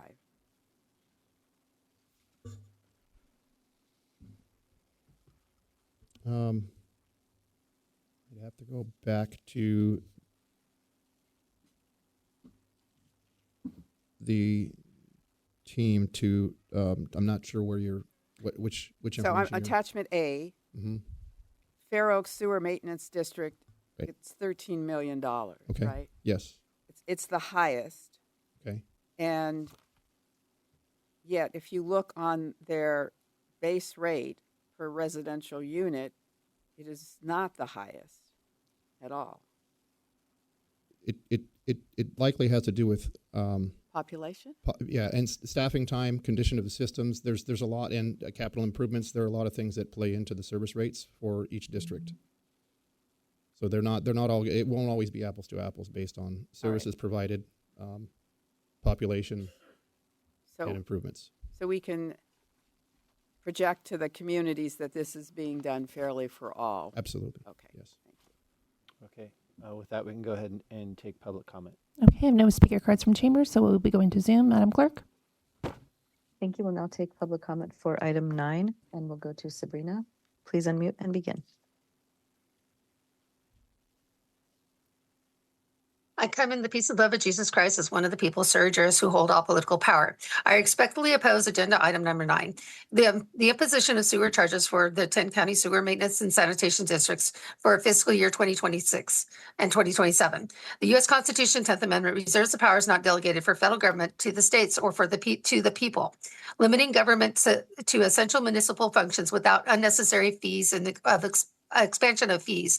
The California Constitution, Article 13, restricts taxations and requires careful scrutiny of charges on property owners, while Article 11 defines the county's proper role. Imposing and increasing sewer charges burdens the people amid high costs of living. American maxims: the power to tax is the power to destroy. Government must exercise utmost restraint before extracting more from residents' properties. I urge you to reject this item and protect the people from further burdens. Vote no on item 9. Thank you. Thank you. Thank No you for further your speakers. thank you for your public comment. Can I have a motion to close the public hearing? So moved. Second. Roll call vote. Supervisor Spear, Aye. Supervisor Mueller, Yes. Supervisor Gaucher, Yes. Supervisor Canepa, Yes. and President Corzo. Yes. Motion passes to close hearing. All right. Do I have any comments from any of my colleagues? President Corzo? Oh, with that, I'm sorry, comments on what item? I'm sorry. I just wanted to see. I can't see you, so I didn't know if your hand was raised, but I'm going to take it as not, and I'm going to ask for a motion to. So moved. Second. Okay. So that's a motion to adopt the resolution. We have a first and a second roll call vote. Supervisor Spear, Aye. Supervisor Mueller, Yes. Supervisor Gaucher, Yes. Supervisor Canepa, Aye. and President Corzo. Yes. Motion passes to approve this item. Okay, so we're going to go ahead and move now to item 10. And just if there's anyone watching online or present in the room, we are now done with public comment on all items for the day. 10 and 13, we have already received public comment. We're here on item 10 to adopt a resolution authorizing the approval and submission of the San Mateo County Behavioral Health Services Act 3-year integrated plan for the 2026-2027 through fiscal year 2028-2029 to the Department of Healthcare Services and authorize the chief of the San Mateo County Health of San Mateo County Health or designees to make non-substantive revisions to the integrated plan without additional approval from the Board of Supervisors.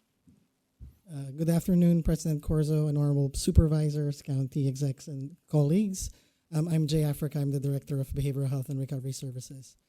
As Supervisor Mueller said, we're here to ask for your approval to submit and approve the integrated plan for the state, and also to ask our chief and the designee to approve non-substantive changes to the plan without going through the board. And just a couple of things to present.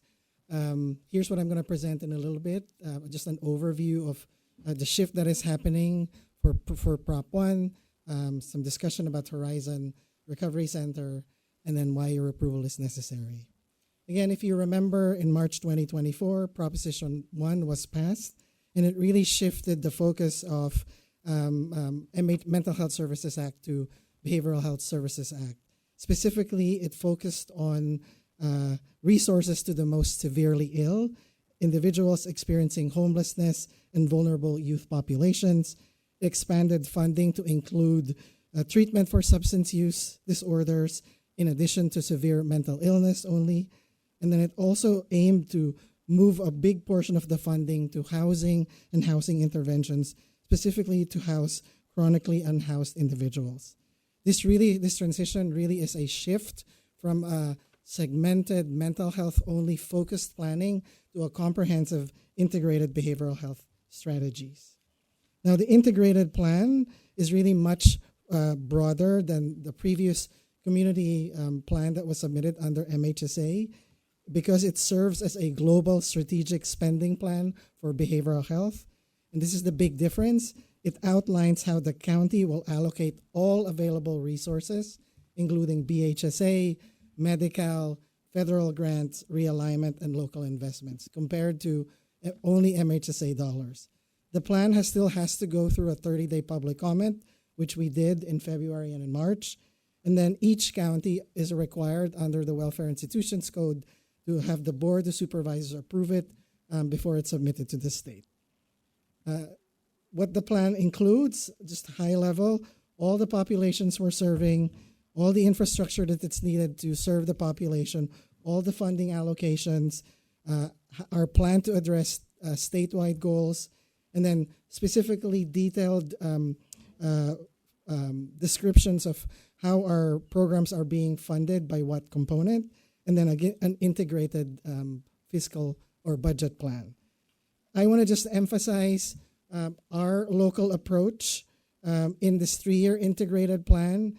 We are carving out $200 million for overall behavioral health expenditures. So all direct services that includes early intervention all the way to recovery services, serving about 18,000 adults and older adults and about 8,000 children and youth living with the most severe behavioral health issues, $22 million investments in housing interventions, and over $17 million investment in early intervention, specifically targeting young people between 0 to 25 and includes their families.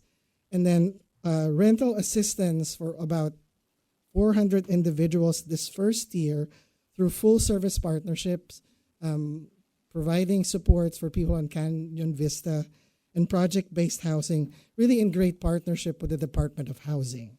So you can see really very focused on the priorities that you've also identified. Additional strategies include housing interventions, providing for rental subsidies, capital funds, housing supports for behavioral health clients, adjusting or improving our crisis response, including mobile crisis stabilization, and any alternatives to emergency departments and jail, and strategies to reduce overdoses, increase access to care, social connection, and reduce isolation and client recovery support services, and most importantly, really improving and creating more initiatives to build our workforce. I want to take a moment to just address the concerns about Horizon Recovery Center. In the integrated plan, there was a question that required reporting, that we report out if the county, within the county, received a BCHIP approval. And so the successful BCHIP approval proposed by Horizon Treatment Services to establish what we call the Horizon Recovery Center, which is providing substance use sort of services, has been identified in this plan without an associated physical address for the project. So while we addressed and referenced Horizon, we did not put a location. And we heard that given the current discussions for a different location at Horizon, the language in the plan provides flexibility in choosing an appropriate approved planned site in the future. So we just wanted to make sure that you were sort of aware that that's the change that we did regarding the concerns about the location of Horizon. And why is this local approval important? We have to submit by June 30, and if we are not able to submit that, the county will be considered out of compliance and subject to corrective action, and possibly withholding of any state funds that also will allow them to claw back any funding or unauthorized expenditure because it has not been approved. Any substantive revisions will require for us to go back to the state to change our plans. So again, we are asking for approval for this 3-year integrated plan. I'm happy to answer any questions. Okay, colleagues, do we have any questions or comments? Supervisor Spear. Thank you. I tried to wade through this document, and while I got through some of it, I did not get through all of it. But it does appear that we have an overrepresentation of Latino and Black youth in maltreatment allegations and substantiation. And I want to know, since it exceeds what is consistent with the state numbers, I gather, what are we doing to address that? Are you talking about grievances? Is that what is that Yes. the part? Yes. So we have, through our Office of Consumer Family Affairs, reviewing every single grievance and complaints that we are receiving for our clients. We actually have bilingual staff that are able to talk to to clients and their families about what the issues are.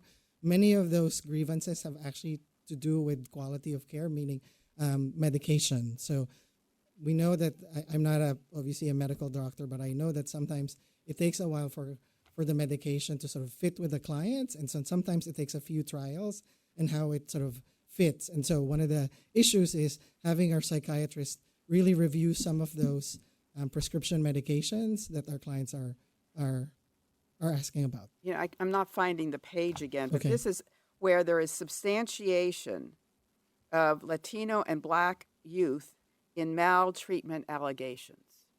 So these are children at risk. Yes. And we have an overrepresentation of those children at risk that are Black and Latino. And I want to know what we're doing to try and address that. Well, we have teams that try to focus on investigating what those issues are. We are hiring staff that can speak their language, work with them culturally.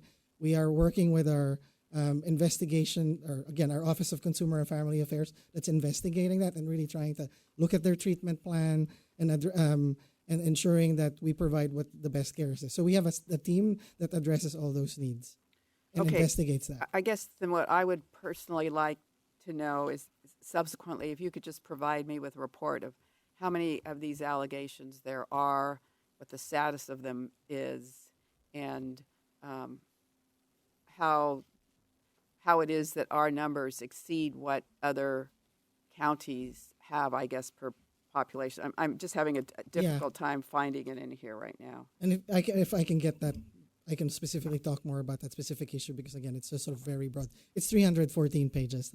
Yeah. And then the other question I had was younger adults, women, and Latinx have lower rates of access. And what are we doing about that? So we have an outreach team that specifically reaches out to the community. We've had media, advertising. We have our staff doing outreach in the community. We're spending significant amount of money to really reach that Latinx population. That has been, we have different teams that go out in the different regions. And we are working with our provider contracts to get people really interested in our services. That has been something that we've been working on for a long time. And how about women and younger? Same here. Same answer, actually. So in our substance use treatment, we see that very low in our perinatal. Actually, was earlier, Carrie Kirby from Satiki talked about really not a lot of women seeking substance use services. There's really, I think, fear in many fronts, especially for our Latinx population because of what's happening around us. And then we are not seeing women accessing services. And so there's, again, a team. We have advertising. We're going to the radio to really get people to be really interested in services. Because as you know, substance use is really highly stigmatized. And then also the complexity of having a child when you're needing treatment. So there's some complexity there that we are trying to address with having more providers that have the ability to do that. Okay. I have an amendment to the resolution, but I'll wait until everyone has had an opportunity to ask their questions. Thank you. President Corzo, do you have any questions or comments? Thank you, I do. I just wanted to ask about the timeline that the state has given counties so that we're in compliance for state funding. So this plan needs to be approved by June 30th, and then we will submit it by June 30th, and that would mean that we would be in compliance as of July 1. Thank you. And what would be the implications of removing language that speaks to the Horizon Treatment Services proposed project, even without any location tied to it? We will have to just go back to the state and say that to revise the BCHIP proposal if that's necessary. If we don't submit the plan, we will be not in compliance, and there's possibility that we will be if we have spending that's unauthorized, they might take that money back. Thank you. And in your with your expertise, what would happen if we submitted a plan that wasn't fully accurate of the work that we're doing? That might be, again, a citation. That might be a corrective action. Obviously, we will work with the state to help them understand sort of the circumstance that we're in. I am pretty sure that the state is aware of some of the concerns that was brought up, but they were sort of willing to listen given the negotiations that are happening for a different location. But we are in jeopardy if we don't submit the plan, that we cannot use any other of the funds to go ahead for the programs. Thank you. And what are some other potential implications for not submitting this plan? Would we, like, how soon could we see negative impacts for that? Well, I'm sure we'll see them pretty much in July, because the state will say, why haven't you submitted an approved plan? And pretty much your proposed expenditures have not been approved, and so many of them might be unapproved expenditures, and so that might again mean that we would either pay it back or not be able to continue any of those programs. Thank you. And do you recommend any language changes to this report at the moment? Not that we have done everything that we could that's allowable.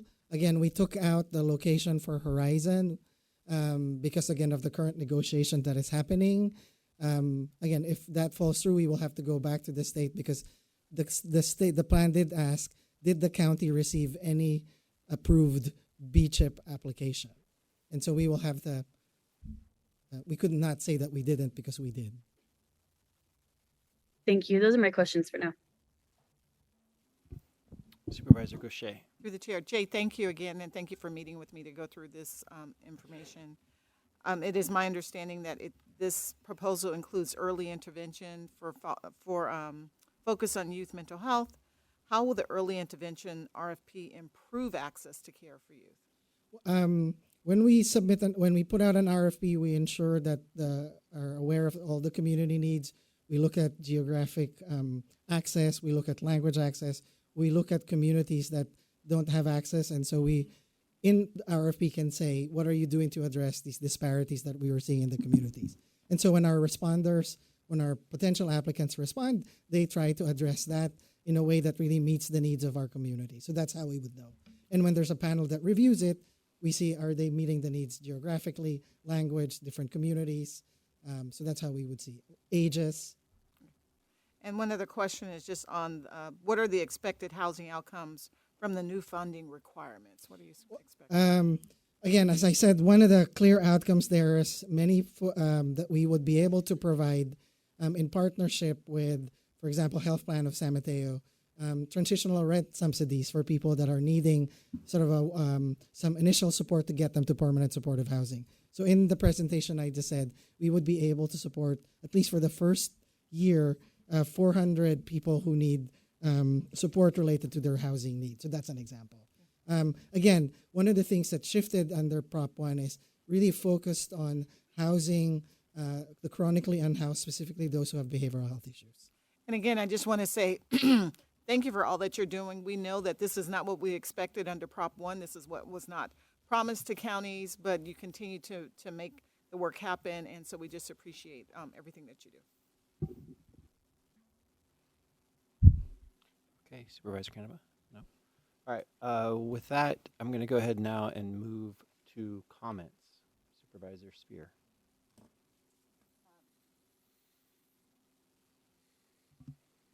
Thank you, Mr. Vice President.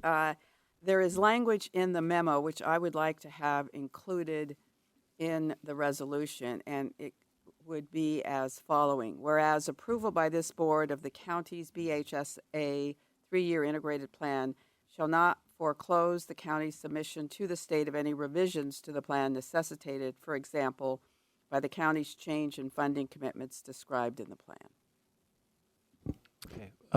Mr. Vice President, I might suggest if Supervisor Spear were agreeable, maybe make that the second to the last whereas clause then in the resolution. We could just modify the ultimate resolution that ends up on the in the permanent record to include that as the second to last whereas clause in the resolution. That would be acceptable. Okay, so we can go ahead. Do you want to make a motion as such? Yes, I will move.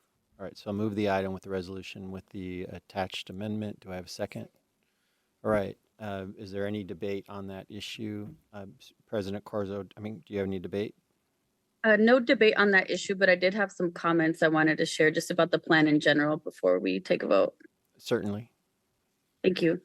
So I want to thank Dr. Africa, Director Chavla, and the entire BHSA team for all of the thoughtfulness and commitment they have demonstrated in leading the update of this plan. I know there was a lot more community input this time around, and I think it's really important that we do approve this plan by July 1st, which seems like we will, which is great.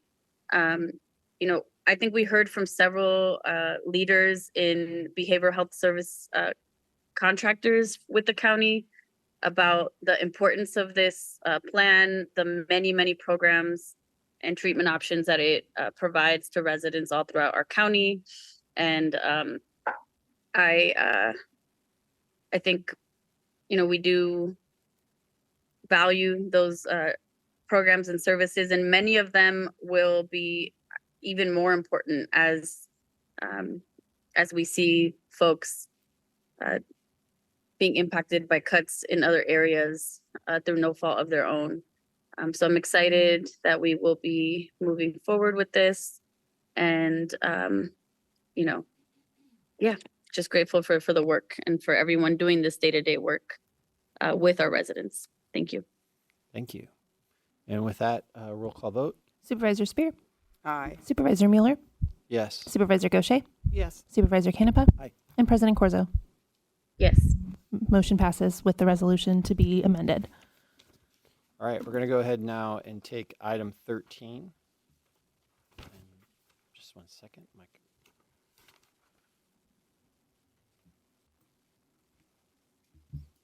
Item 13 is to adopt a resolution authorizing an allocation of $10 million to launch the San Mateo County Child Care Central Initiative as follows in sections A and B contained in the agenda.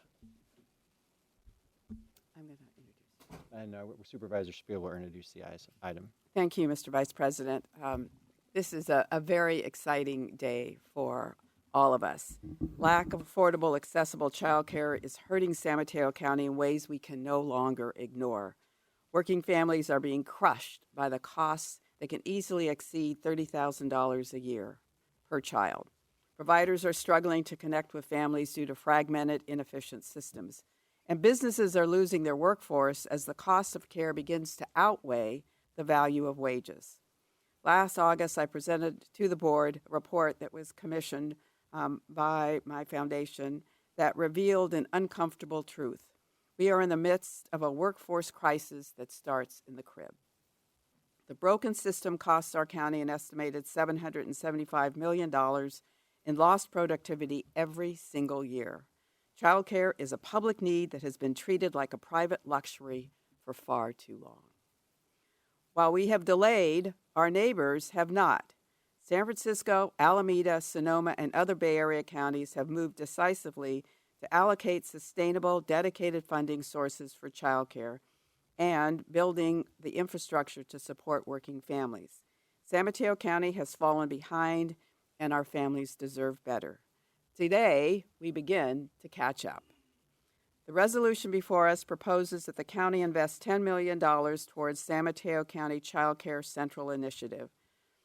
Two transformative solutions drawn directly from the recommendations in that report. The first is the San Mateo County Tri-Share Program, a pilot initiative designed for supporting the missing middle, working families who earn too much to qualify for subsidies, but not enough to comfortably afford care. Tri-Share is a true partnership. Employers, parents, and the county each share a piece of the cost. In states and counties where this has been implemented, Tri-Share has improved workforce retention, reduced absenteeism, and saved working parents thousands of dollars a year. With the proposed design, San Mateo County's Tri-Share could serve as many as 1,200 children a year. The second is the San Mateo County Child Care Hub, a one-stop portal where parents can find, apply to, and access child care providers and subsidy programs through a single centralized application. This is not an incremental improvement on existing platforms. It is a level up, designed for families across all major languages spoken in San Mateo County and all income levels, built to be genuinely user-friendly and equipped with robust accessibility features so that no family is left behind.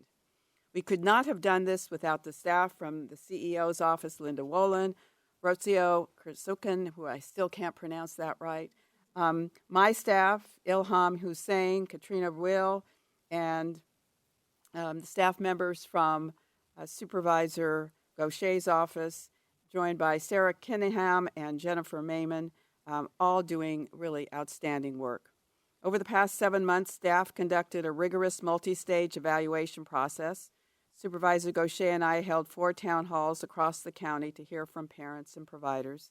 The CEO's office started with a request for information to survey the landscape of available solutions, followed by a competitive request for proposals evaluated by a panel of subject matter experts, including child care stakeholders, providers, IT professionals, community partners, to ensure the programs were designed to meet the real needs of San Mateo County families. Ultimately, staff recommended Tutris to administer both programs. The process was comprehensive, deliberate, and fair, and I am enthusiastic about the selection that was made. I want to be clear about what this investment is. These funds will flow directly back to families. Only a small percentage will be spent on administration and overhead. This is an investment in our families, our workforce, the economy, and the future of San Mateo County. We are making a bold commitment to children. It is time. When we make it possible for a parent to go to work knowing their child is safe and cared for, everyone wins. So I urge my colleagues to support this resolution, and I now turn it over to Supervisor Gaucher. Thank you so much, Supervisor Spear. I echo much of what you said. As a grandmother, I know firsthand how important child care is and how I've been on the front line helping and raise my grandson.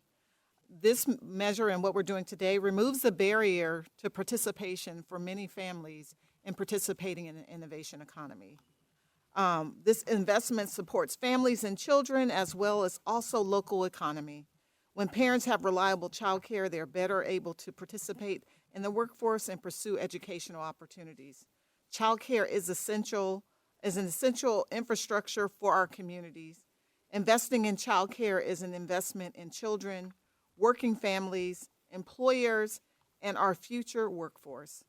I'm grateful to the county staff, child care providers, community partners, and everyone who helped shape the child care blueprint and bring this proposal forward. Supervisor Spear, thank you for championing this work for so long. I am pleased to support this initiative and look forward to seeing the positive impact it will have on families throughout San Mateo County.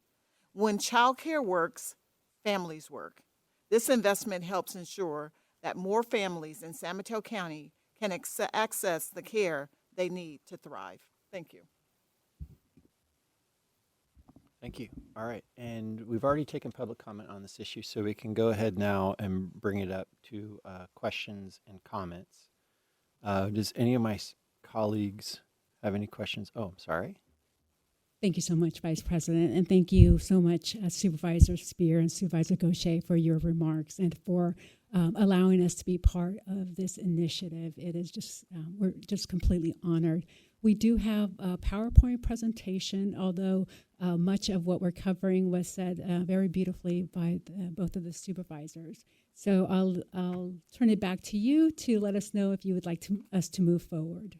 Let me ask my colleagues, does anyone need the PowerPoint presentation? No. President Corzo, do you need the PowerPoint presentation? I'm sorry, can you repeat that? Do you need the PowerPoint presentation? I have it, thank you. But I'm asking, do you need staff to present it, or I'm assuming you've reviewed it? I have reviewed it. We've reviewed it. I do have questions, but we can move to questions and comments at this time then. So we can go ahead and start with you, President Corzo, with your questions and comments. Okay, thank you. So I was just wondering if we could hear a little bit more about how the Children's Collective and the County Child Care Blueprint contributors have been involved with this item. Thank you so much, Supervisor Corso, for that question. So, as many of you know, the Child Care Blueprint was recently published. I think it was published back in May, so most recently. And the county has served as a lead agency on that with that committee or that collaborative. And there are various initiatives or strategies within that blueprint that align with the work that we're doing here in this initiative. Specifically, there are strategies that identify enhancing and strengthening our navigation system, as well as identifying partnerships in order to identify strategies to make childcare more affordable. So we have been heavily involved with the blueprint process, and we have been collaborating on this initiative with the key members of that collaborative. And they were stakeholders in reviewing all of the applicants. Yes. President Corzo? Thank you.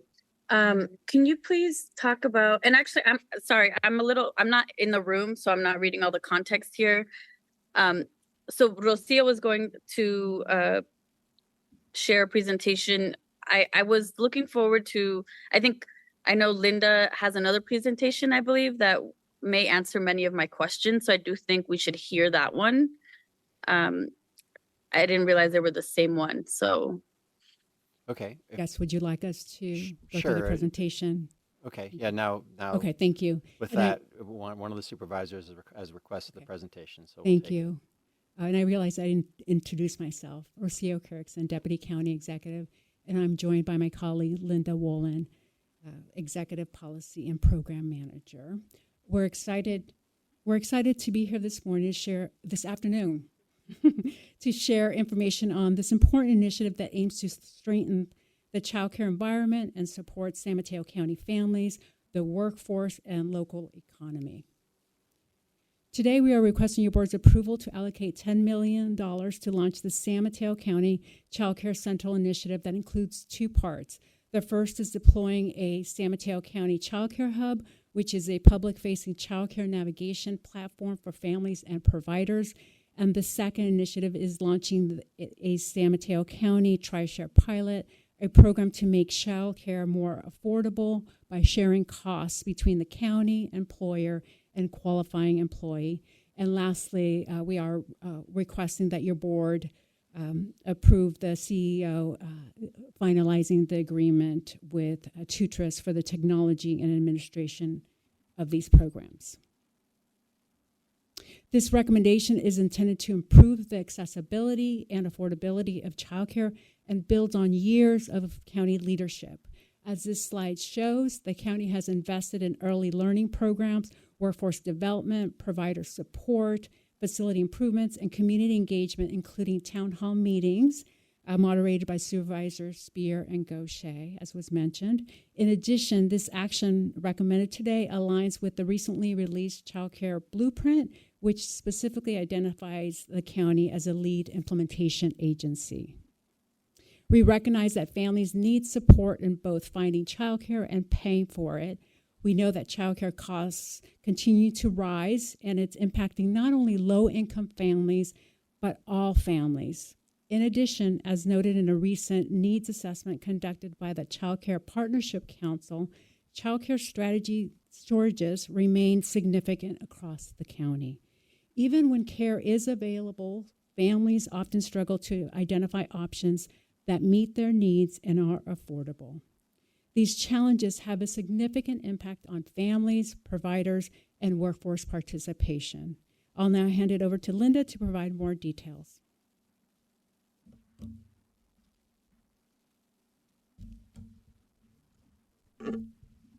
Sorry.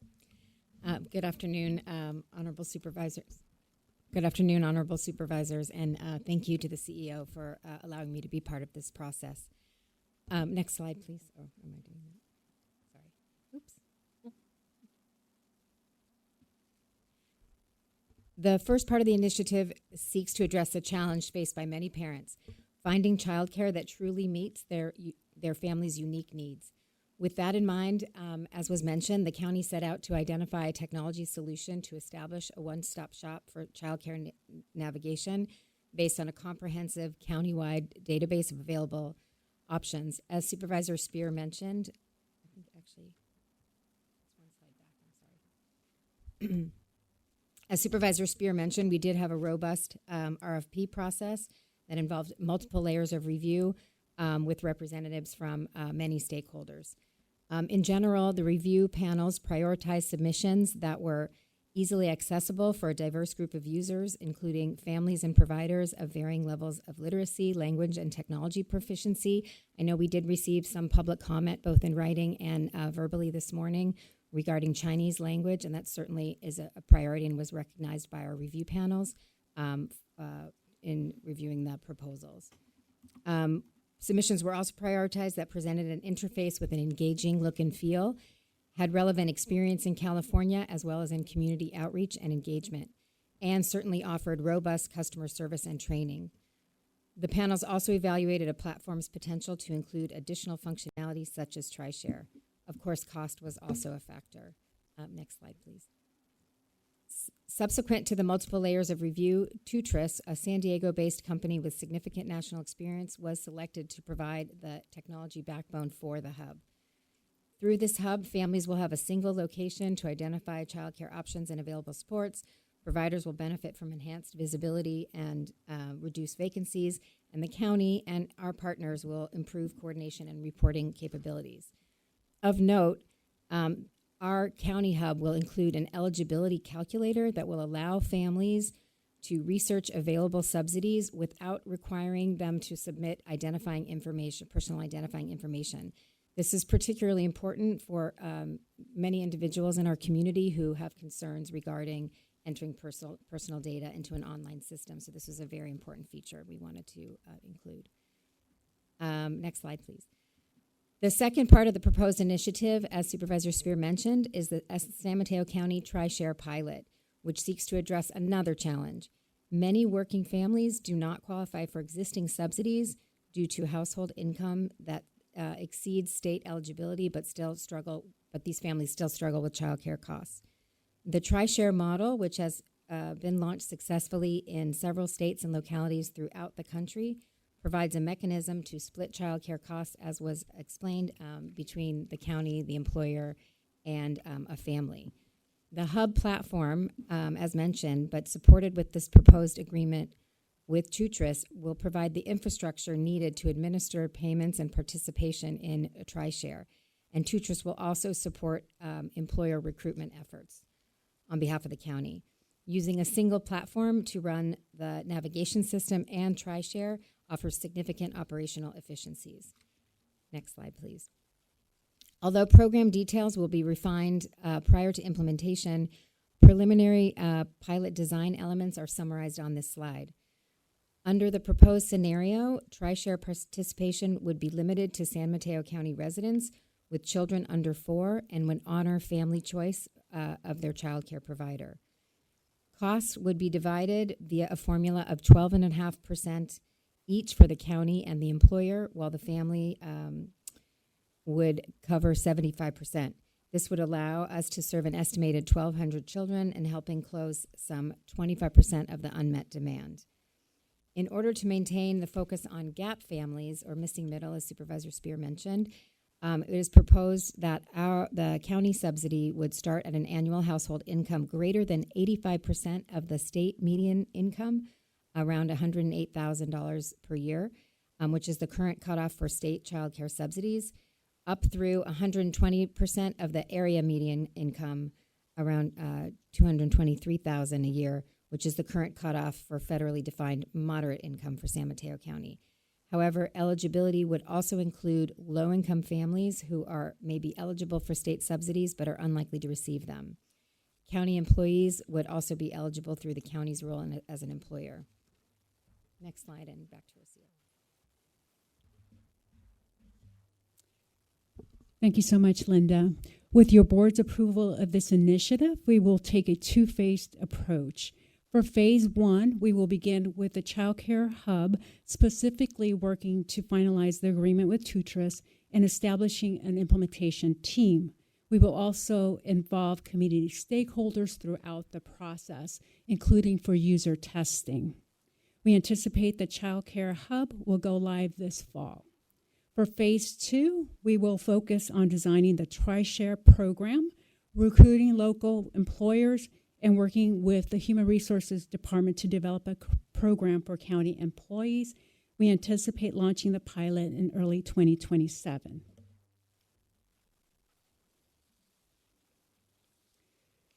As mentioned, the San Mateo County Child Care Central Initiative will help families navigate the child care environment, ease affordability, and strengthen our workforce economy. We respectfully request your board's approval to launch this initiative with one-time general funds for two programs. The Child Care Hub in an amount not to exceed $1.135 million, and TriShare Pilot in an amount not to exceed $8.865 million. We also request your board's authorization to have the CEO finalize the agreement with Tutris to support this initiative. Before I close, I would like to thank your board and specifically Supervisors Spear and Gaucher and all the board members. And I also want to acknowledge the good work of the team, starting with Linda and certainly District 1 and District 2 teams that were extremely helpful. District 1 and District 4, thank you. And I also want to acknowledge the County Attorney's Office, Gina Beltran, as well as Kim Pigma in the Technology Department. It's certainly a team effort, and we are just so excited and very, very privileged to be part of this incredible, important initiative. Thank you. And we're happy to answer any questions. All right. And with that, I'm going to bring it back to President Corzo, who's in the middle of her questioning, and then we'll Thank come you. back to the other. So I wanted to ask about the Tutris portal. If approved, how long are we expecting to have the same amount of users as the existing Foresees portal? I believe they have thousands of users. Do we have a timeline for what the rollout with Tutris would look like? So the rollout that we plan, they've indicated that it's a 12-week process. So we anticipate to go live by October of this year. And throughout this process, we'll be working to get providers to be part of the portal that we have. And we will also collaborate with Foresees to also obtain that information and work together to have a seamless portal for all users in the county. Okay, so just to make sure I'm understanding, this portal would work in addition to the Foresees existing portal that already has providers and thousands of users on it? They'd be integrated? So we continue to work with Foresees. That is the ultimate goal, that we are able to integrate their data into our platform. But is there an explicit agreement that that will happen? We are continuing to work on that. And we have we've had discussions with the Foresees director, and we have invited him or his representative to be part of our implementation team, and so that we can continue the partnership. Okay, and then my understanding is that the term of this contract, which is about 1.1 million, would be 3 years with the option to extend for 2. Is that right?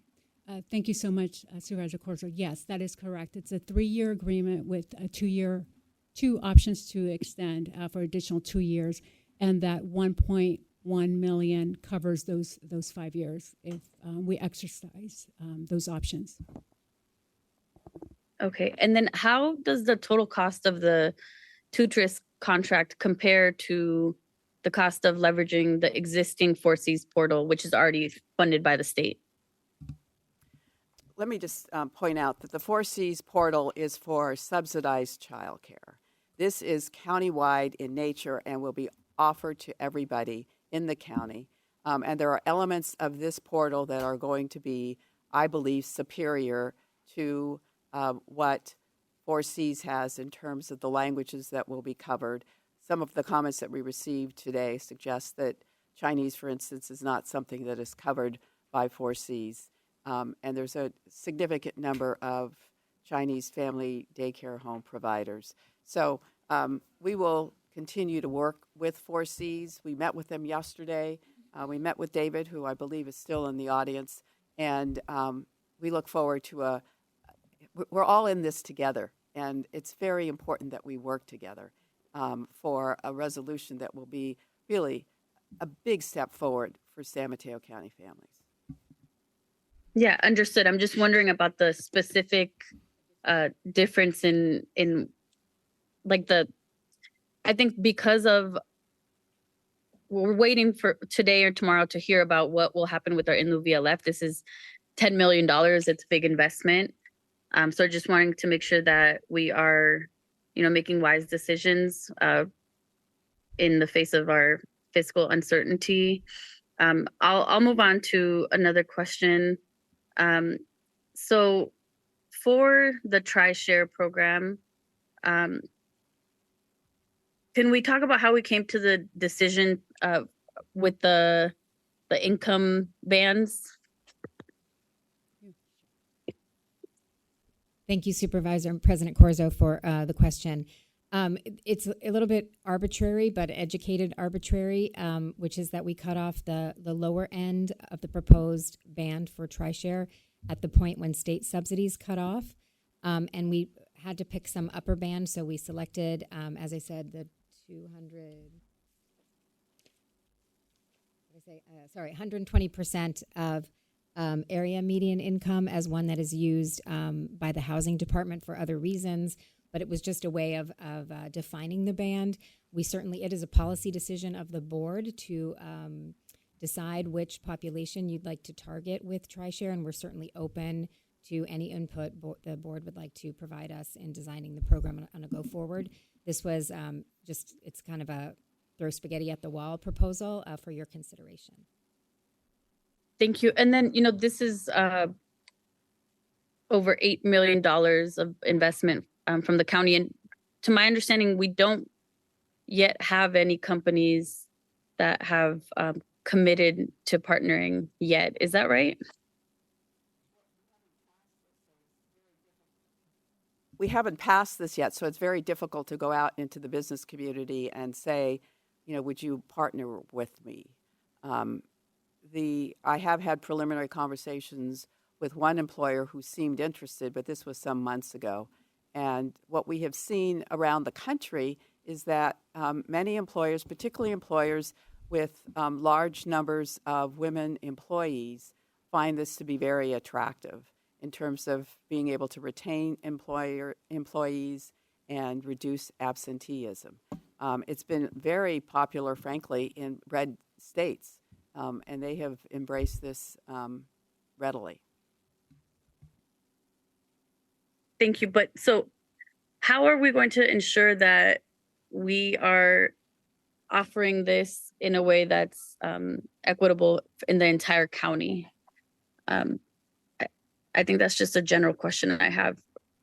If we don't know what employers we're potentially seeking to work with here, for me, it just feels a little out of order. Like we're approving this big funding without having a lot of the details about who will be partnering with, how it's distributed.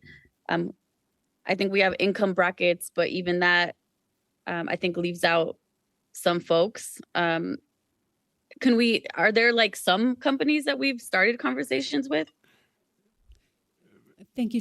Maybe I can jump in here. Thank you. Supervisor President Corzo, we will embark on a full marketing campaign throughout the entire county if this is passed. Our goal is to try to get a very diverse group interested in this, and especially for those businesses that are women-centric that are experiencing women quitting because they don't have childcare.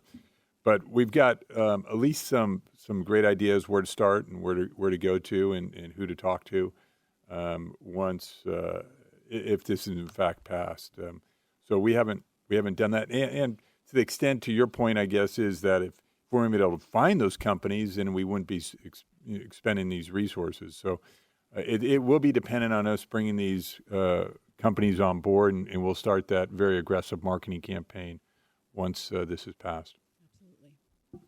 And if I can just add, during our listening sessions, we know that there were county employees that could benefit from this. We had county employees who were trying to juggle with, do I stay here at the county or should I work, take care of my children? Because the cost of childcare was just too high. So of those 4 or 5 listening sessions, we know that we heard from many county women who are working, and the cost of childcare is just way too high at this point. Yes, thank you, Supervisor. I appreciate the consideration for our county employees, and I would agree. And absolutely, as part of the design process, we will be identifying a program for our county employees. Thank you. So can you just help me understand? So if we are looking at this as a potential benefit to our employees, have we started conversations with the unions around this? Because it'd be a benefit, right? And would we not have to negotiate a benefit? Thank you so much, Supervisor Corso. So we've started the initial conversations with our Human Resources Department, learning about what programs are currently offered, and then talking about the future state and potential program design. And you are correct that this would be something that ultimately we would involve our unions, and we will do that. Okay, and so we would do that after we approve the item. Is there a timeline for that? That's correct, because we will need to design the program before we reach out to our union partner, our labor partners. And so the timeline would be, we'll move forward now, finalize our agreement with Tutras, and then start that process. And as I mentioned, the first phase will be getting our portal up and running, the Child Care Hub, and then concurrently we'll be working on Tri-Share program design, the program design, and getting those employers, having the conversations with our Human Resources Department, with our labor partners, and then finalizing that and rolling it out in early 2027. Okay, and going back to the portal briefly.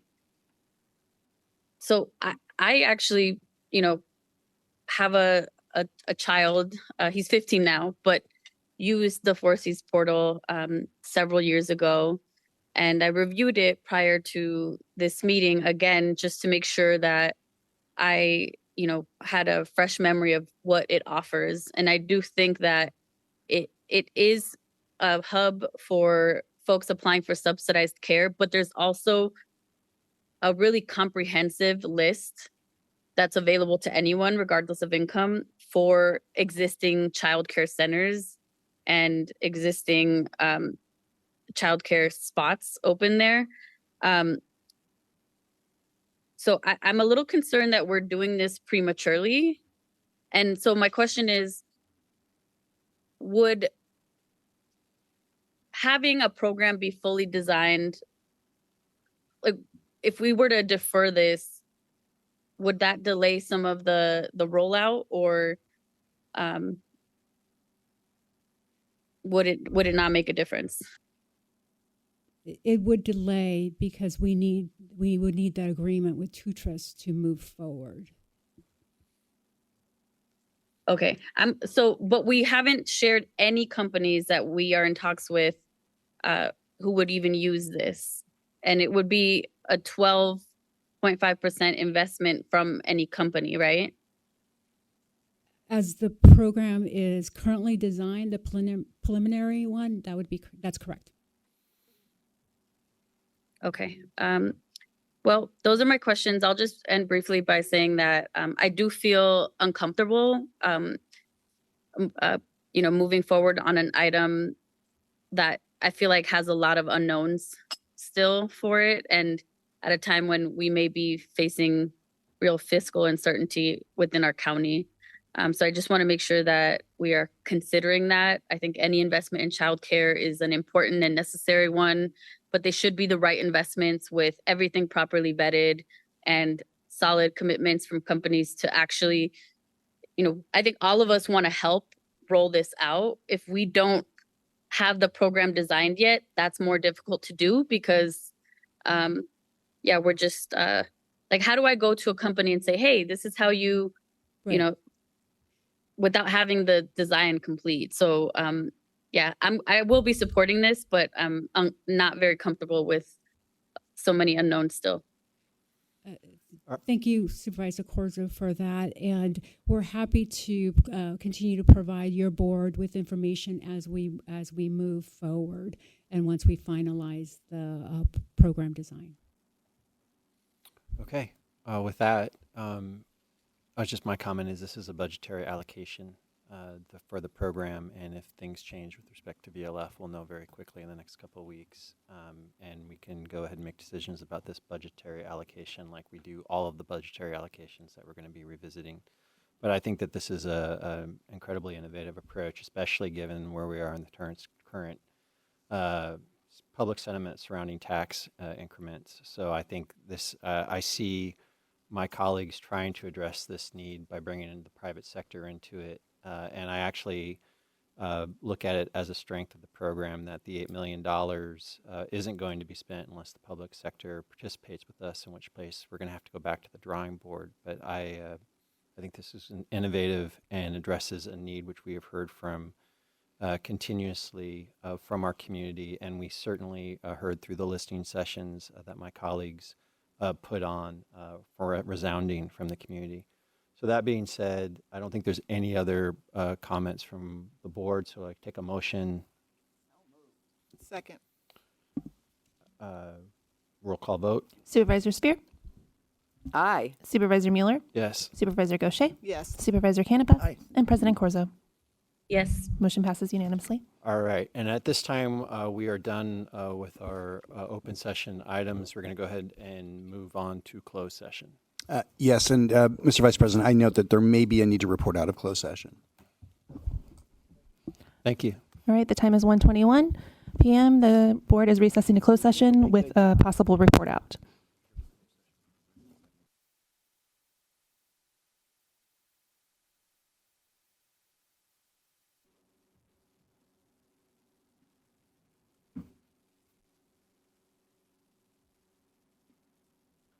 Hi, Karen.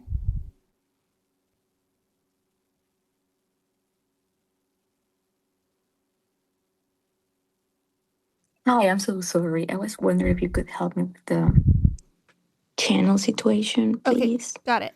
Got it. Thank you.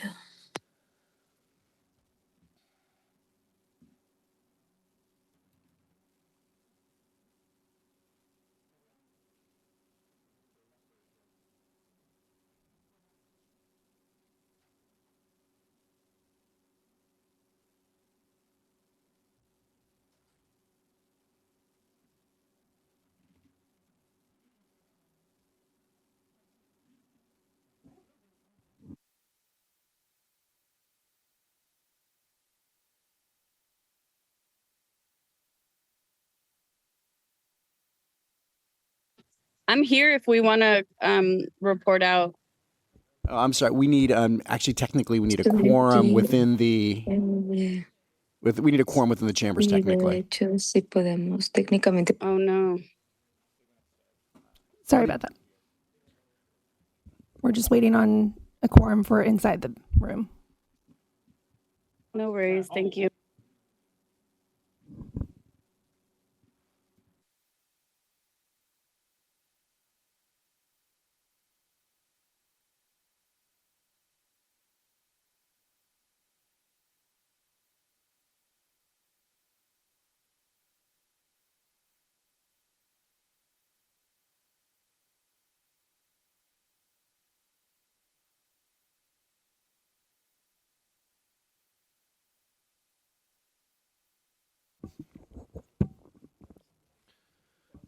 Okay, we're back on the record. I hadn't thought of that. No, just one sec. Sorry, the time is 2:23 p.m. and we have 3 supervisors present. Supervisor Canepa is absent and President Noelia Corza is online. Thank you so much. County Council Niblin. Thank you. I just want to report on a couple of matters. First, I want to report that the board unanimously approved on a 4-0 vote with Supervisor Canepa absent initiation of litigation in one case in